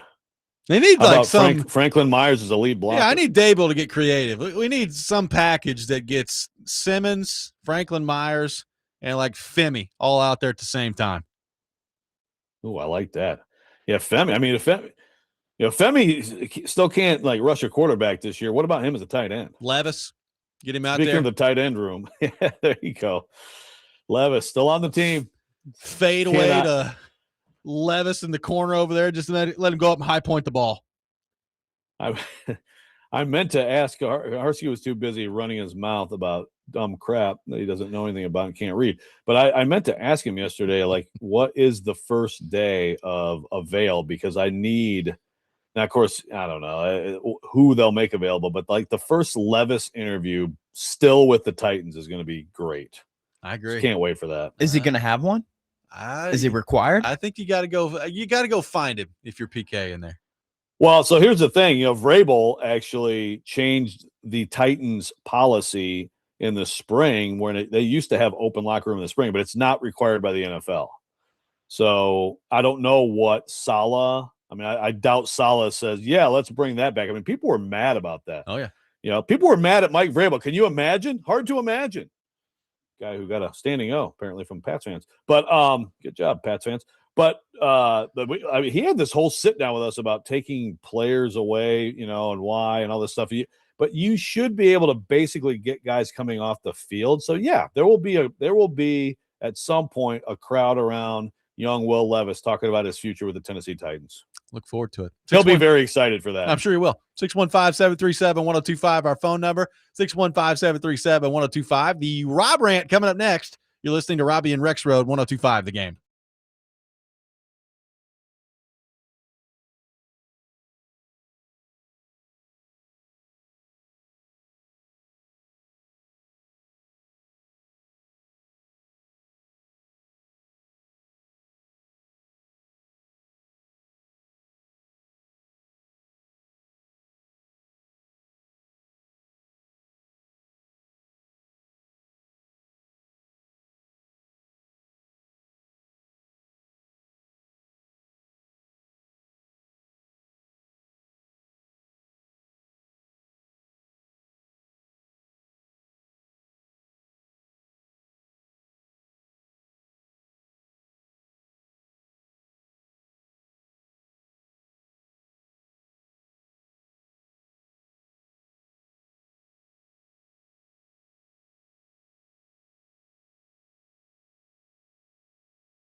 Don't make me angry. Sometimes you have to tell someone to pound sand. You wouldn't like me when I'm angry. This is the Rob Rant. Now on Robby and Rexrode.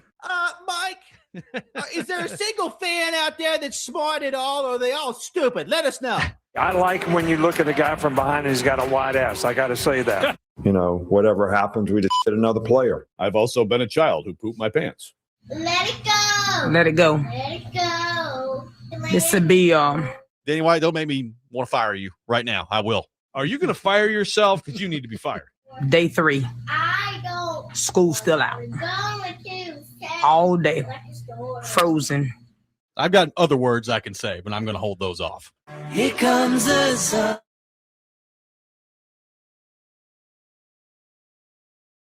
It is time for the Rob Rant. Brought to you by Rapid Response Generators. Power when it matters the most. Check them out at rapidresponsegenerators.com. Joe, every now and then it lines up where a text rolls in that flows perfectly into what the rant was going to be about anyway. And I promise, Eli, I am not picking on you. This just happens to line up perfectly with what I was going to talk about anyway. So it's kind of amazing that it's worked out this way. It makes me very happy. Eli texted and says, I think this is the best coaching staff we've had in decades. Here's what I would say, Joe. I think we've had a tendency around here to go way over the top when it comes to discussions like this, right? Like people did it with Rand. It was like, well, look at Rand. I mean, Rand is at East. Let Rand cook, baby. He's out here. He's getting all these coaches and he's signing all these free agents. And how'd that work out? Not very well for the Tennessee Titans. You know, Brian Callahan comes in. Oh, good Lord, the Titans have moved into a modern era of offensive football. They've gotten that dinosaur Mike Vrabel out of here, and Brian Callahan's coming in, and we're finally going to play football in the 21st century, and just wait until you see all these wins coming in. Well, how'd that work out? Let me be clear. I am hopeful about this coaching staff. I am. Like, I like Dable as offensive coordinator. I think that's great. Frankly, I think that's the best part of the coaching staff. But Robert Saleh, you know, I've got an open mind too. Like, yeah, I think he's clearly a very good defensive coordinator. That was the head coach of the New York Jets. So you have to factor that in. But the fact is, he's 20-36 as head coach.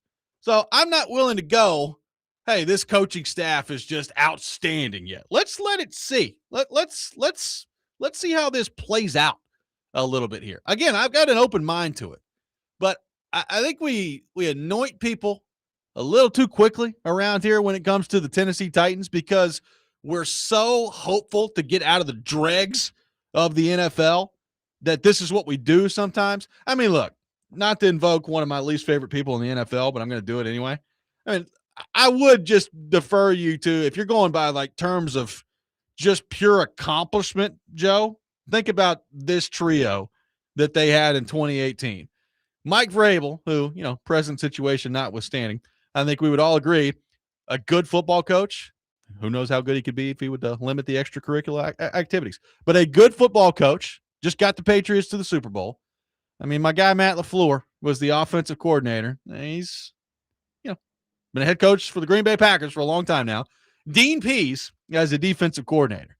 I mean, that's pretty good coaching staff. So, like, this idea that this is the best staff that the Titans have had in a long while, I just don't know that I can get behind that heading into the year. And it doesn't mean that I hate Robert Saleh. It doesn't mean I don't have an open mind to Robert Saleh being good. But the fact is, he's 20-36 as a head coach, and there are too many people around here acting like they've got Vince Lombardi walking through the door. Yeah, I mean, in decades. I mean, think about that. In decades. Again, I'm not picking on Eli. I promise you, I was talking about this before the text rolled in, Eli. but it was just perfect. I'll pick on Eli because words matter. So, again, like, people love Jeff. Oh, it's August 8th, Jeff Fisher Day. There was a stretch there where I would say that was a pretty good coaching staff, and not just him. I mean, like Jim Schwartz, was he a pretty good DC? You know, he had Coach Mack. He had a lot of good position coaches. I mean, they definitely had some interesting ups and downs at OC, but he had he had his time where I think that they were a very good coaching staff in the NFL. You can't tell me that. Like you said, in 18, they had that combo. Then LaFleur leaves. And then in 2 of the next 3 years, you have an AFC championship game March, and you have the number 1 seed when you lost your best player halfway through the season. And obviously, you blew it in the playoffs. But Like, you telling me that wasn't a good coaching staff? Also, by the way, if we're gonna just throw a parade for a coaching staff before we watch them coach together in this particular iteration of a staff, let's remember that the last staff had by far the best hire on paper that the Titans have probably had. I mean, Pease would be one of those guys because he had but Pease was not, as a DC, considered among the all-time greats like Bill Callahan was. Bill Callahan was like, that's the biggest reason to be thrilled. Finally, the weak point of this team is going to be fixed by one of the best offensive line coaches ever. I mean, you go to talk to anybody who's covered the NFL for a long time or other coaches in the NFL. They will tell you Bill Callahan is one of the best offensive line coaches ever. So how'd that turn out, right? Like, I think that the Titans have a very good defensive coordinator as their head coach, and we'll see if he can be a successful head coach in his second chance. And they have a very good special teams coach, and Daboll's good. It looks good, but yeah, that's the hyperbole around that is, whew. Sorry, Eli. Had to do it. They did have Dick LeBeau in 16-17 around here. One of the greatest DCs of all time. That is true. That's a very good point. Hey, man, I mean, Mike Mularkey, now I know that, wasn't great with Terry Rubisky at OC, but it was not. But yeah, I mean, Dick LeBeau still had the fastball there in 2016, 2017. He did. I mean, that defense kept them right in there without like tons of talent. Again, I'm not saying that I'm not hopeful, because we've laid out a lot of reasons this week why I am hopeful moving forward. Let's just chill a little bit, just chill a little bit on the anointing the coaching staff before they coached a game here with the Tennessee Titans. Let's head back to our phone line. Welcome in Adam in Portland to the program. Adam, good morning. Thank you for calling in. A couple things, man. Number one, you're exactly right. But I also think, like, we have such PTSD with Brian Callahan and how bad it can be that we're like, oh, man, these people seem experienced and normal.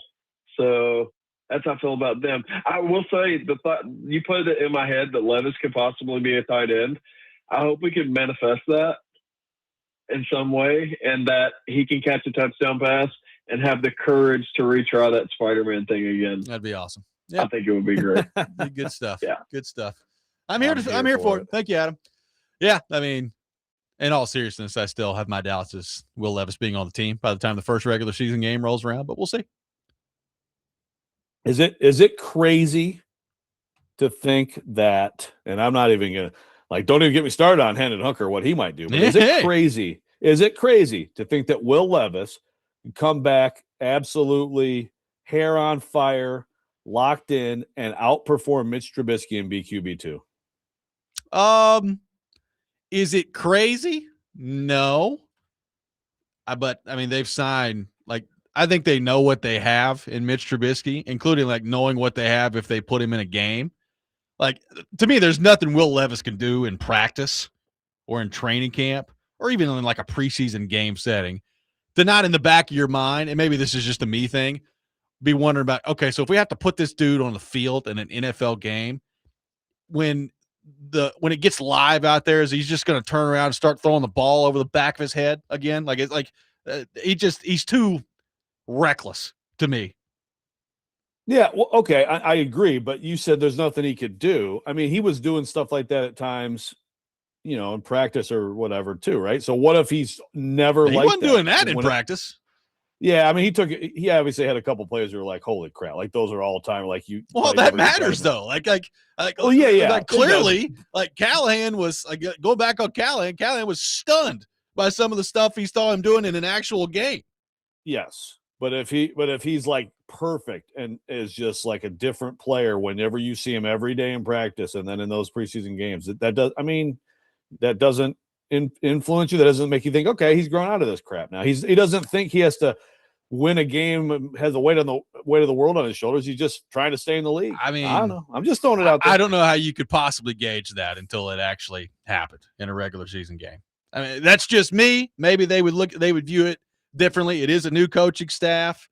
As we discussed at the time with him, I mean, he's got a heck of an arm, right? There are things about him that you like, but for somebody who's watched him, one of the things that would just terrify me is like when the game, some guys, when the game comes around, it's just too big for them and there's too much going on in their mind. And I don't know how you could gauge whether or not that's changed based on practice. Perhaps. You may be right. 615-737-1025. We will continue to take your thoughts on the Titans. More on the Titans coming up next. Robby and Rexrode, 1025 The Game.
Final hour, Robby and Rexrode, 102.5 The Game. Robbie Stanley, Joe Rexrode, Ian Safar here with you on this Thursday morning. Presented by Green Ventures Landscaping, outdoor patios, landscaping design, lawn maintenance, and more. Visit greenventureslandscaping.com. We are normally joined by Charles Robinson on Thursday mornings at 8 o'clock. We are going to try to have Charles on the program tomorrow.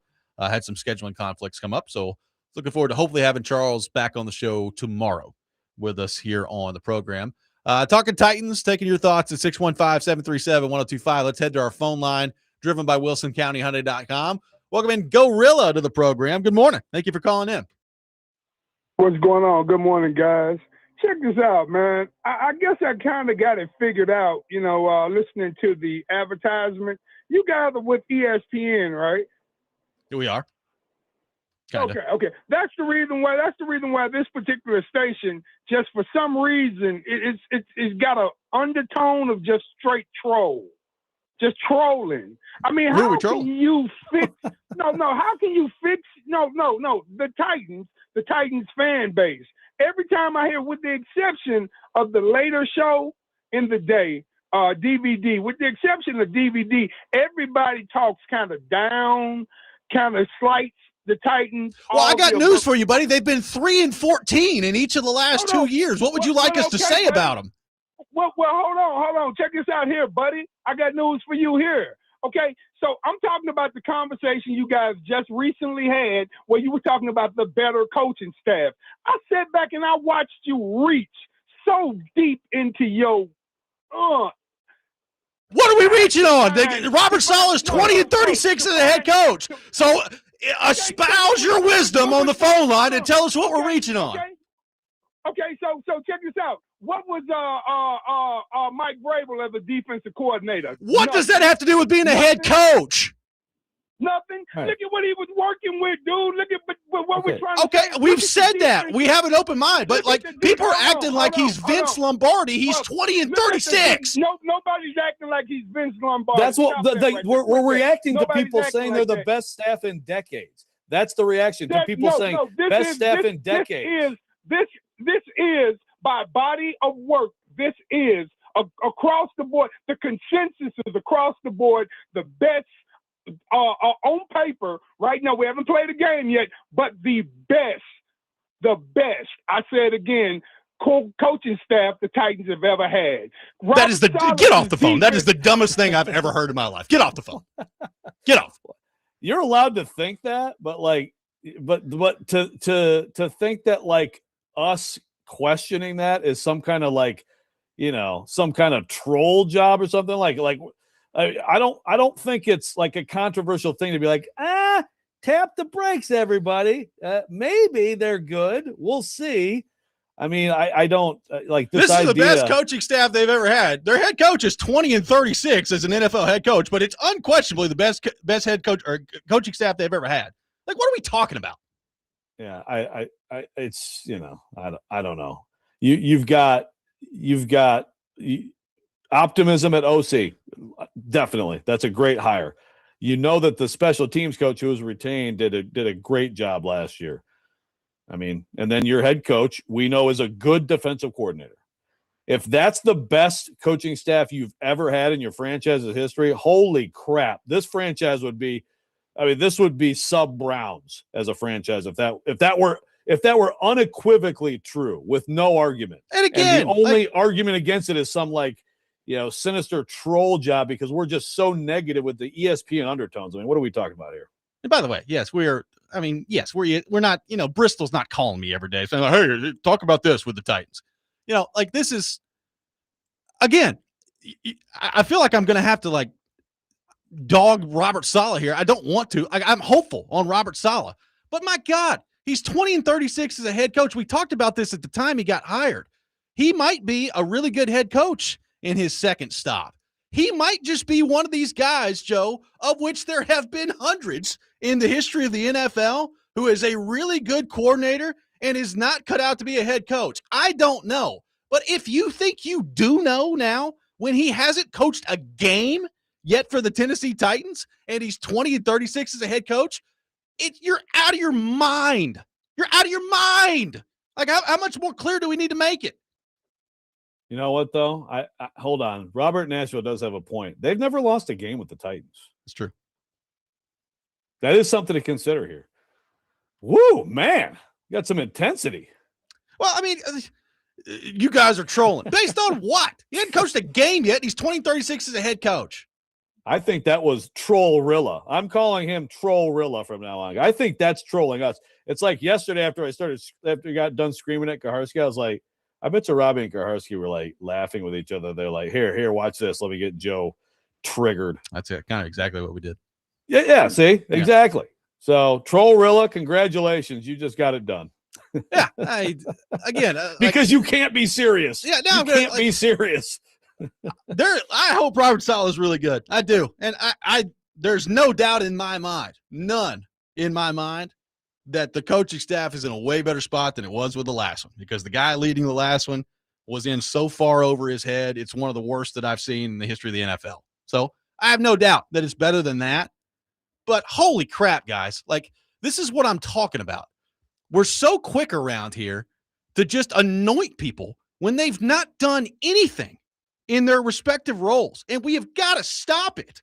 Like, you're just setting yourself up for disappointment time and time again when you do this stuff. Hold on. I got Rex Ryan calling. He's texting me to make sure that we're, not too positive about the Titans. Good grief. Fellow Nolansvillian. 615-737-1025 is our phone number. Let's head back to our phone line. Welcome in Trevor to the program. Trevor, this better be good. Has this guy ever listened to sports radio? Listen, throw on the stream, WIP, WFAN, Sports Hub in Boston. If you're calling you guys negative, that's insanity. That is insanity. You guys are the last thing from total full-blown negative Nancy's. If anything, sports radio in Nashville has a reputation of not being that. I think you guys do a good job calling out the BS where you need to call it out. But that's one of the craziest takes I've ever heard. But I'll let you guys keep chatting. Just wanted to chime in quickly. Thank you. Thank you, Trevor. Appreciate it. Are you calling us a homer, Trevor? Are you calling me a homer? Damn it, Trevor. Take more of your thoughts. The Titans and their coaching staff. Robby and Rexrode, 1025 The Game.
Celebrate Cinco de Mayo early with 102.5 The Game at Social Cantina in Germantown this Saturday. We got music coming up from 3 to 6, drink specials, giveaways, raffles, and a patio party vibes all day long. Grab your crew, celebrate Cinco de Mayo the right way at Social Cantina. Discussing the Titans' impending dynastic run at 615-737-1025, led by Robert Saleh, Brian Dable, and this unbelievable coaching staff that they put together, Joe. What we're talking about is angry Robby. People are very impressed. Like, snap of the finger. You know, Sean's like, Robby's ability to go from 0 to absolutely livid is kind of impressive. That speed and efficiency usually reserved for Joe. See? It's probably not good. This is, we should change the name of our show. No, it's great, man. Long fuse with Robby and Rexrode. Yeah, that's right. Long fuse. That was great, man. People love it. People love angry Robby. Yeah. That was, and you know, maybe Trollrilla really was trolling for some reason. I think he was serious. No, there's that thought out there. Like this, I guess to Adam's point earlier, I somewhat understand it. Like the last coaching staff was so bad that you're like, well, how many times have we heard the phrase adults in the room, right? Like you got adults in the room this time with the coaching staff that's in there. I mean, I agree with that. I still don't know whether or not Robert Saleh is any good as a head coach, right? Like, I mean, I don't know how you could possibly know that. No, right now the evidence would suggest no. Also, there are examples of someone just threw out Belichick's record early before you know it all turned around. So hey, it's possible. It's very possible that he's going to be a very good head coach here. He definitely has. Like, if you want to compare last staff to this staff, you know, like again, first time coordinators and all that, first time head coach, first time coordinators.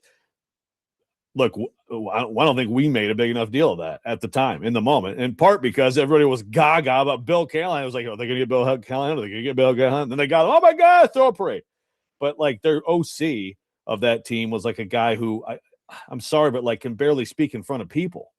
You know, it was just completely overmatched. Now, I think the last staff had a promising D coordinator. I think Denard Wilson will have a chance here to be a successful DC and at some point maybe a head coach. There's always good and bad position coaches on every staff, right?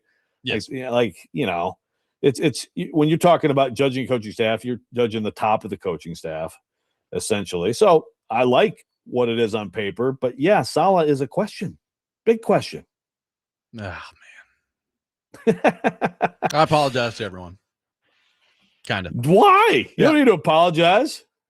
Kind of. 102.5 The Rage. The Rage. Robby and Rexrode. There's some good names coming in here. Long fuse. Oh, God. 615. I mean, I kind of like a long fuse with Robby and Rexrode. We may need to have an official show change, show name change. See if we can do that. Rebrand. Hashtag LF, long fuse. Somebody saying, what would Saleh's record be if Rodgers didn't get hurt his first year? I don't probably know. better. It'd be better, but, you know, Aaron Rodgers was healthy the first part of his second year there before Saleh got fired, and they weren't very good. I mean, Saleh got fired, what, 6 games in? 5 games in? Somewhere around there? Yeah, look, I think Saleh deserved another chance, and he quickly got one. He went to the Niners, and I think he did great work really overall last year, given the injuries they had. Well, the Titans did kind of smoke that D. But, you know, he did a good job last year. Yeah, please don't. I immediately regretted that one. But, yeah, like we just don't know. And there are things about Saleh with the Jets that we talked about when they were interviewing him and when they hired him. You know, there were things in terms of media stuff where he seemed to take his eye off the ball. Also, you know, he comes here to an owner known as a meddling owner who has people being fired, demoted, promoted all the time. But he came from Woody Johnson, and that's just a different level of wacky owner. So there's reason to believe, and there's no reason to think that it's 100% a lock based on what we know. Saleh's story, I think, is the same as a lot, other than, you know, coaching the New York Jets. I mean, it's its own special kind of thing. But a big part of Saleh's story as a head coach to this point in the NFL is he's had horrific quarterback play. Like he had Zach Wilson as his quarterback. And is it Salah's fault that Zach Wilson didn't develop into a really good starting quarterback? And it's kind of hard for me to get there. Now, he did have Aaron Rodgers for a very limited amount of time. I just pulled it up. So Rodgers got hurt 4 snaps into his first year with the Jets. In his second year, he was healthy, but Salah was fired by the 5th game. So you got 5 games, basically, of Aaron Rodgers, and they were 2-3 during those 5 games. So there's just not much sample size that he's had with competent quarterback play as an NFL head coach. Now, what is Cam Ward? I would apply the same conversation we're having about Robert Saleh to Cam Ward, Joe. I have no idea what Cam Ward is. He showed some good moments at the end of last year. But, this idea that he is like some unquestioned franchise quarterback, let's get that out of our head too. I'm hopeful on him, but we don't know about him yet. We could be at the end of this year saying, good grief, I like a lot of the pieces the Titans have put in place, but that quarterback's holding them back. I don't know how this is going to go this year with Cam Ward. Like, if both things are true, the most optimistic view of both Saleh and Ward, then like by the time Nashville hosts the Super Bowl, like that'll be like the Titans' second or third straight appearance in the Super Bowl. I mean, it's about to get amazing. The old hat at that point. Yeah, right. Someone says 20-36 adjusted for Jetsflation is 36-20. Okay, on a normal team. That's maybe. Yeah. Also, Wes nothing says fixing Jetsflation like coming to the Titans. Wes has his greatest coaches of all time: Vince Lombardi. This could be your Mount Rushmore: Vince Lombardi, Bill Belichick, Mike Vrabel, and the Titans 2026 coaching staff. I think just put them all in there. Yeah, that's a great. That's good. And by the way, if PK, kisses enough butt, people want him to join the show full time, we could call the show 3 and Gout. So there you go. There we go. That's good. That doesn't sound good to me. Nothing about that sounds good to me. I mean, look, I'm trying not to be too negative. I don't want us to be construed as too negative about the Titans here on the show. I know that all the winning they've done lately has made it really hard to be negative about the Titans, but let's just try to dial it back on the negativity here. I've been saying all week, this is the most hopeful I've been about the Titans in a couple of years because of what they've done with their roster. And now we're talking about you guys. I mean, how dare you guys be negative about the team that's 6-28 over the last 2 years? Kevin in Florida says Stephen A. Smith is a choir boy compared to Raging Robby at 102.5 The Rage. I like it. Here's what I don't get is like, so what is the ESPN link? Is that, do Titans fans think like ESPN hates the Titans? Is that the whole thing, or just ESPN is negative in general? I don't even understand. Like, if you're worried about like our ESPN connection, if that was any influence, we wouldn't talk about the Titans at all. Yes, that's right. Exactly. We'd be talking about the Cowboys. Be doing a whole show on the Lakers, the NBA. Yeah, with LeBron, the Cowboys, and some wrestling. So Vingan would be excited. I'm sure Vingan loves the move to like, hey, let's have legitimate interviews and preview pro wrestling matches like they're actual sporting events. Good God. Let's turn this into ripping. Let's say anything else we can rip on next. We'll do that. I do have a question, Titans related. How viable of an option is Singleton at running back? We'll get into that coming up next. Robby and Rexrode, 102.5 The Game.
Today, Vanderbilt baseball takes on Alabama in Tuscaloosa. First pitch at 6 o'clock. You can catch all the action on 102.5 The Game. Coverage presented by Gary Force Acura. Taking your thoughts on the Titans at 615-737-1025. Joe, how viable of an option is Nick Singleton, who the Titans just took in the 5th round, coming out of Penn State? We mentioned it the other day in the aftermath of the draft. 2024, he has 172 carries for right at 1,100 yards, 12 touchdowns. Last year, nothing went right for Penn State. He had 123 carries, 549 yards. Did have 13 touchdowns this past year, but the yards per carry went from 6.4 to 4.5 for Singleton this past year at Penn State. We had Kuharski with us on the program yesterday. We were discussing the running back room. You've got Singleton in the mix now. There's still Mullings. There's still Spears. Obviously, Pollard is in the mix. So what does it all mean, and how viable of an option could Singleton be? Here's what Kuharski had to say yesterday on the program. I need to see him get out there and run. He seems like a better one cut and go guy because he doesn't have great vision, and he does have great speed, and that's not what the Titans are designed to do run-wise. But again, Ziegler said yesterday, Brian Daboll's very good at getting guys in position to do what they do. And so if that turns out to be what Nick Singleton does best, they'll find opportunities for him to do it. So look, if he comes in and he's good, I think they'll find him opportunities. A lot of teams find opportunities for 3 guys. I think it tends to dilute rhythm. And so I'd get more in a hot hand situation, but I could see him taking carries away from not only Spears, but Pollard, who, sometimes feels washed. Now, it also circles back to the offensive line and what kind of blocking they're providing. But on the chances that you get through that first level, Singleton's the best of those guys in terms of being able to get you more if you don't have to shake a lot of people, and maybe the best pass catcher. I know we tout Spears on that a lot, but he hasn't made the most of his opportunities, and I think Singleton will get a chance to do that. So, Joe, I ask you, with that backdrop from Kuharski in the background of all this, how viable of an option is Nick Singleton in your mind to get significant time offensively for the Tennessee Titans? I think he definitely has a chance. He's a super interesting player, and I think a player who we could look back and be like, man, what a pick in the 5th round. But also, I get why he went in the 5th round, and it's a lot of the deal with him really is going to be if this greatest coaching staff of all time or greatest coaching staff in decades. I mean, this is one of those.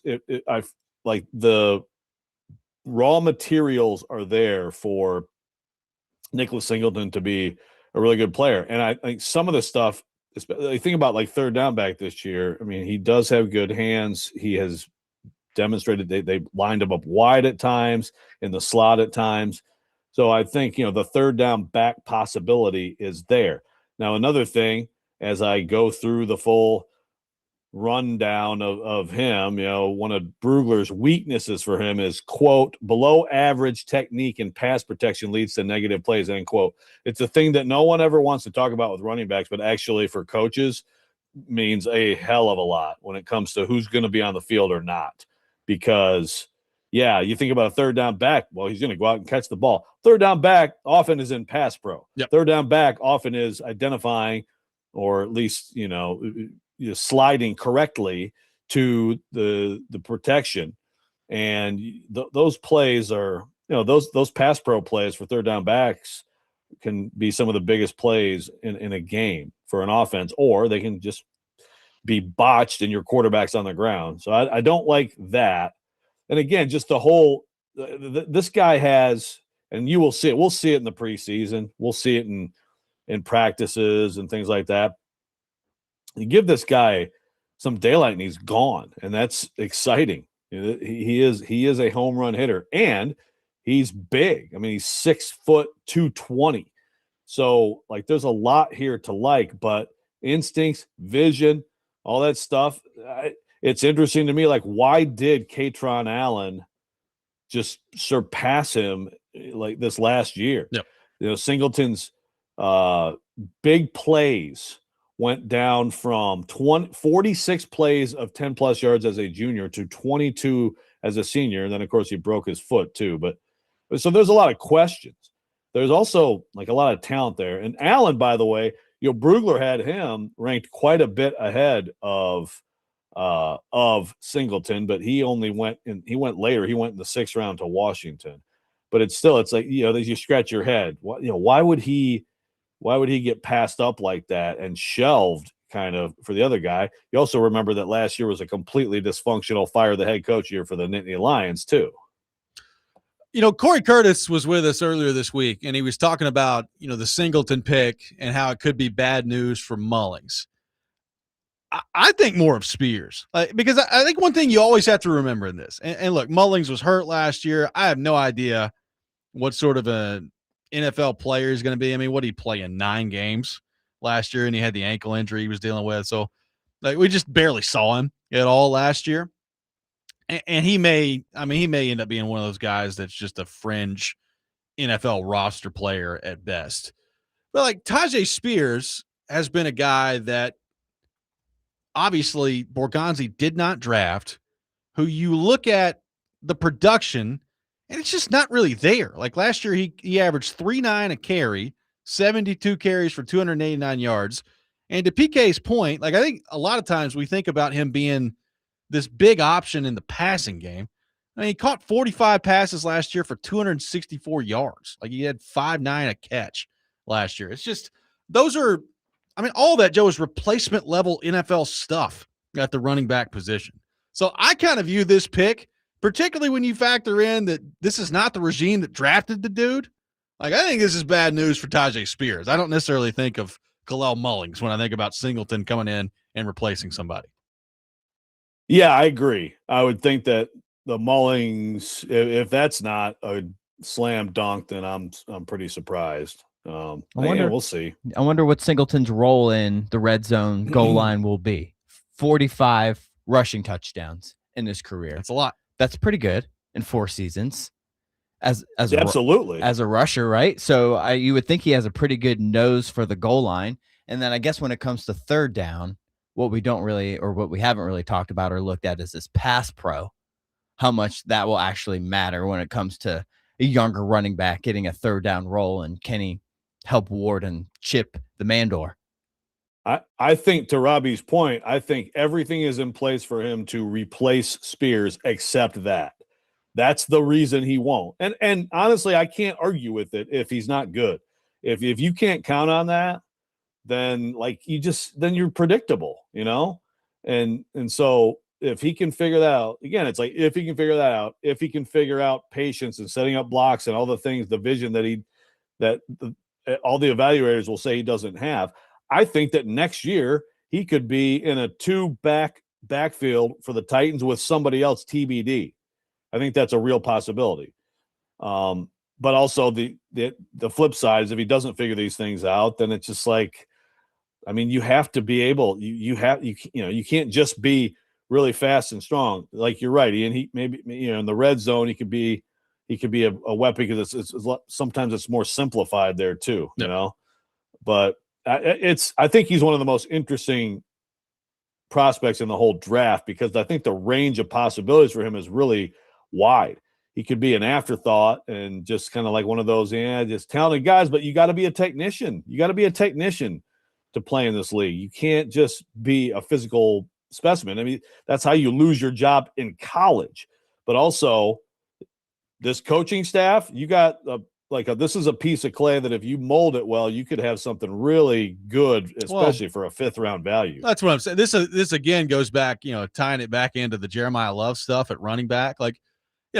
I'm pretty confident in saying that Singleton is not going to be as good as Jeremiah Love is in the NFL. But if he turns into over the next couple of years, Joe, a good starting running back in the NFL, and maybe he won't do that. I don't know. But if he does, you're talking about a 5th rounder that you got him in, 165th overall, and he turns into a pretty good starting running back in the NFL. And that's kind of the point we were making on running back all along is just you can find a lot of these guys. Now, I say that the stats would probably say when you broke it down that it's more likely that he's not on a team in like 4 years than it is that he's a starting running back. But I'm just saying the physical tools with him are intriguing enough where I do think that's on the table. No doubt. And look, it does happen a fair amount. The Bears in the 6th or 7th, I think 7th, right? Got themselves a rookie last year. He comes in, it's like, well, this dude needs to get the ball.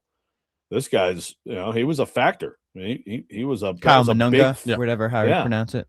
Yeah, that was a big find for them out of Rutgers. I mean, this can happen. So, yeah, it's gonna be really interesting. And you're probably gonna get some early returns on him that give you, at least a little bit of a feel, right? Does he come in ready to go and like he's kind of got some things figured out, or is it clearly a project from the start? But I think you're right. I mean, Spears is and should be vulnerable. I mean, that may be a good reason to watch some preseason Titans football, baby. Get Singleton the ball back there. That Levis-Singleton combination wheel route, or Hooker-Singleton combination could be great. Levis on the wheel route, Hooker, little option pitch, a lot of possibilities. A lot of stuff going on. Can't wait till August. 615-737-1025, our phone number. Final segment of the day coming up next. You're listening to Robby and Rexrode, 1025 The Game.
Final segment of the day, Robby and Rexrode, 102.5 The Game.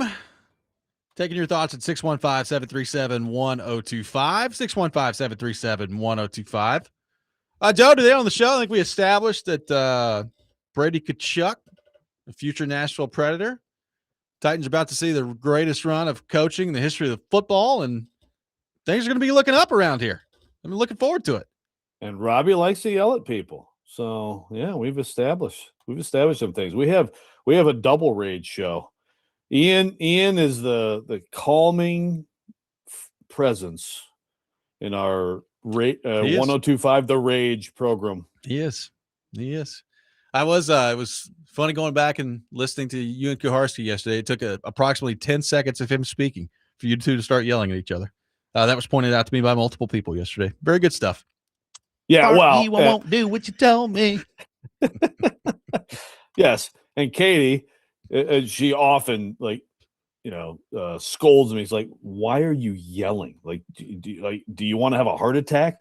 But it's especially with the Kuharski thing. And she was telling her, she's like, you know that he just was like trolling you to get you to do that. I'm like, yeah, I know, but damn it, I can't stop. Little inside baseball here. We got done with that first segment yesterday, and Kuharski got off the mic. He looked at me and he said, well, that didn't take long. Didn't want too hard, was it? Good stuff. So you're going to be a homer for Pavia. And I just can't Pavia. help it. Pavia. Yeah, Pavia.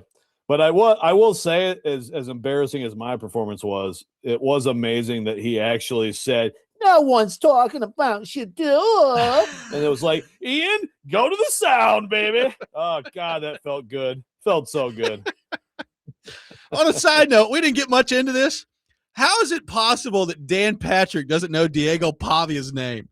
Dude, I mean, seriously. Or someone on And the I have staff. a ton He of was runner-up in the Heisman race. Someone on the crew should know, right? Or at least tell them. Well, yes. I mean, I have a ton of respect for Dan Patrick. Here and there, this little weirdness that's like, the source this or that. But yeah, like, it's not even. I mean, he was a runner-up for a Heisman.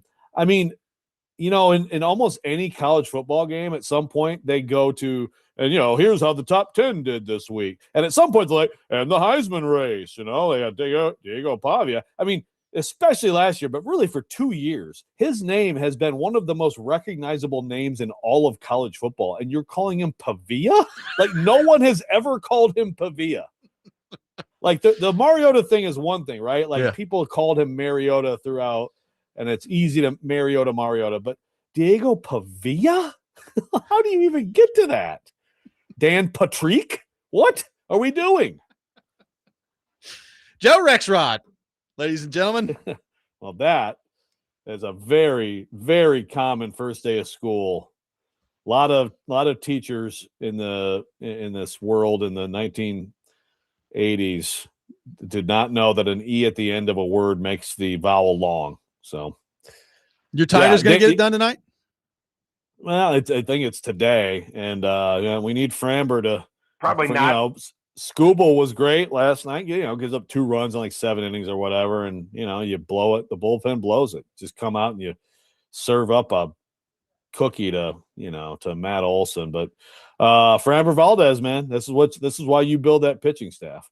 And also, by the way, though, as Tyrus points out in the YouTube chat, Robby, it's Pavia, and he doesn't have an agent. It's like, oh my God. It's so many people are still going with that. Have you seen the latest one? No. Have you seen the latest one? I don't think so. Diego Pavia spotted at a strip club. Okay. I'm like, first of all, I don't know. It's just like a picture of him in a dark room, but sure. Perhaps that's true.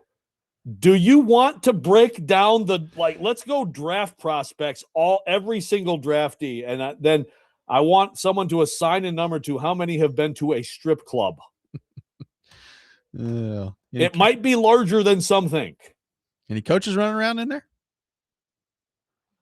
I don't know, man. But meanwhile, the content just keeps getting churned out. My God, I mean, if people could see our personal text lines and the content that we keep sharing about various stories out there, my God.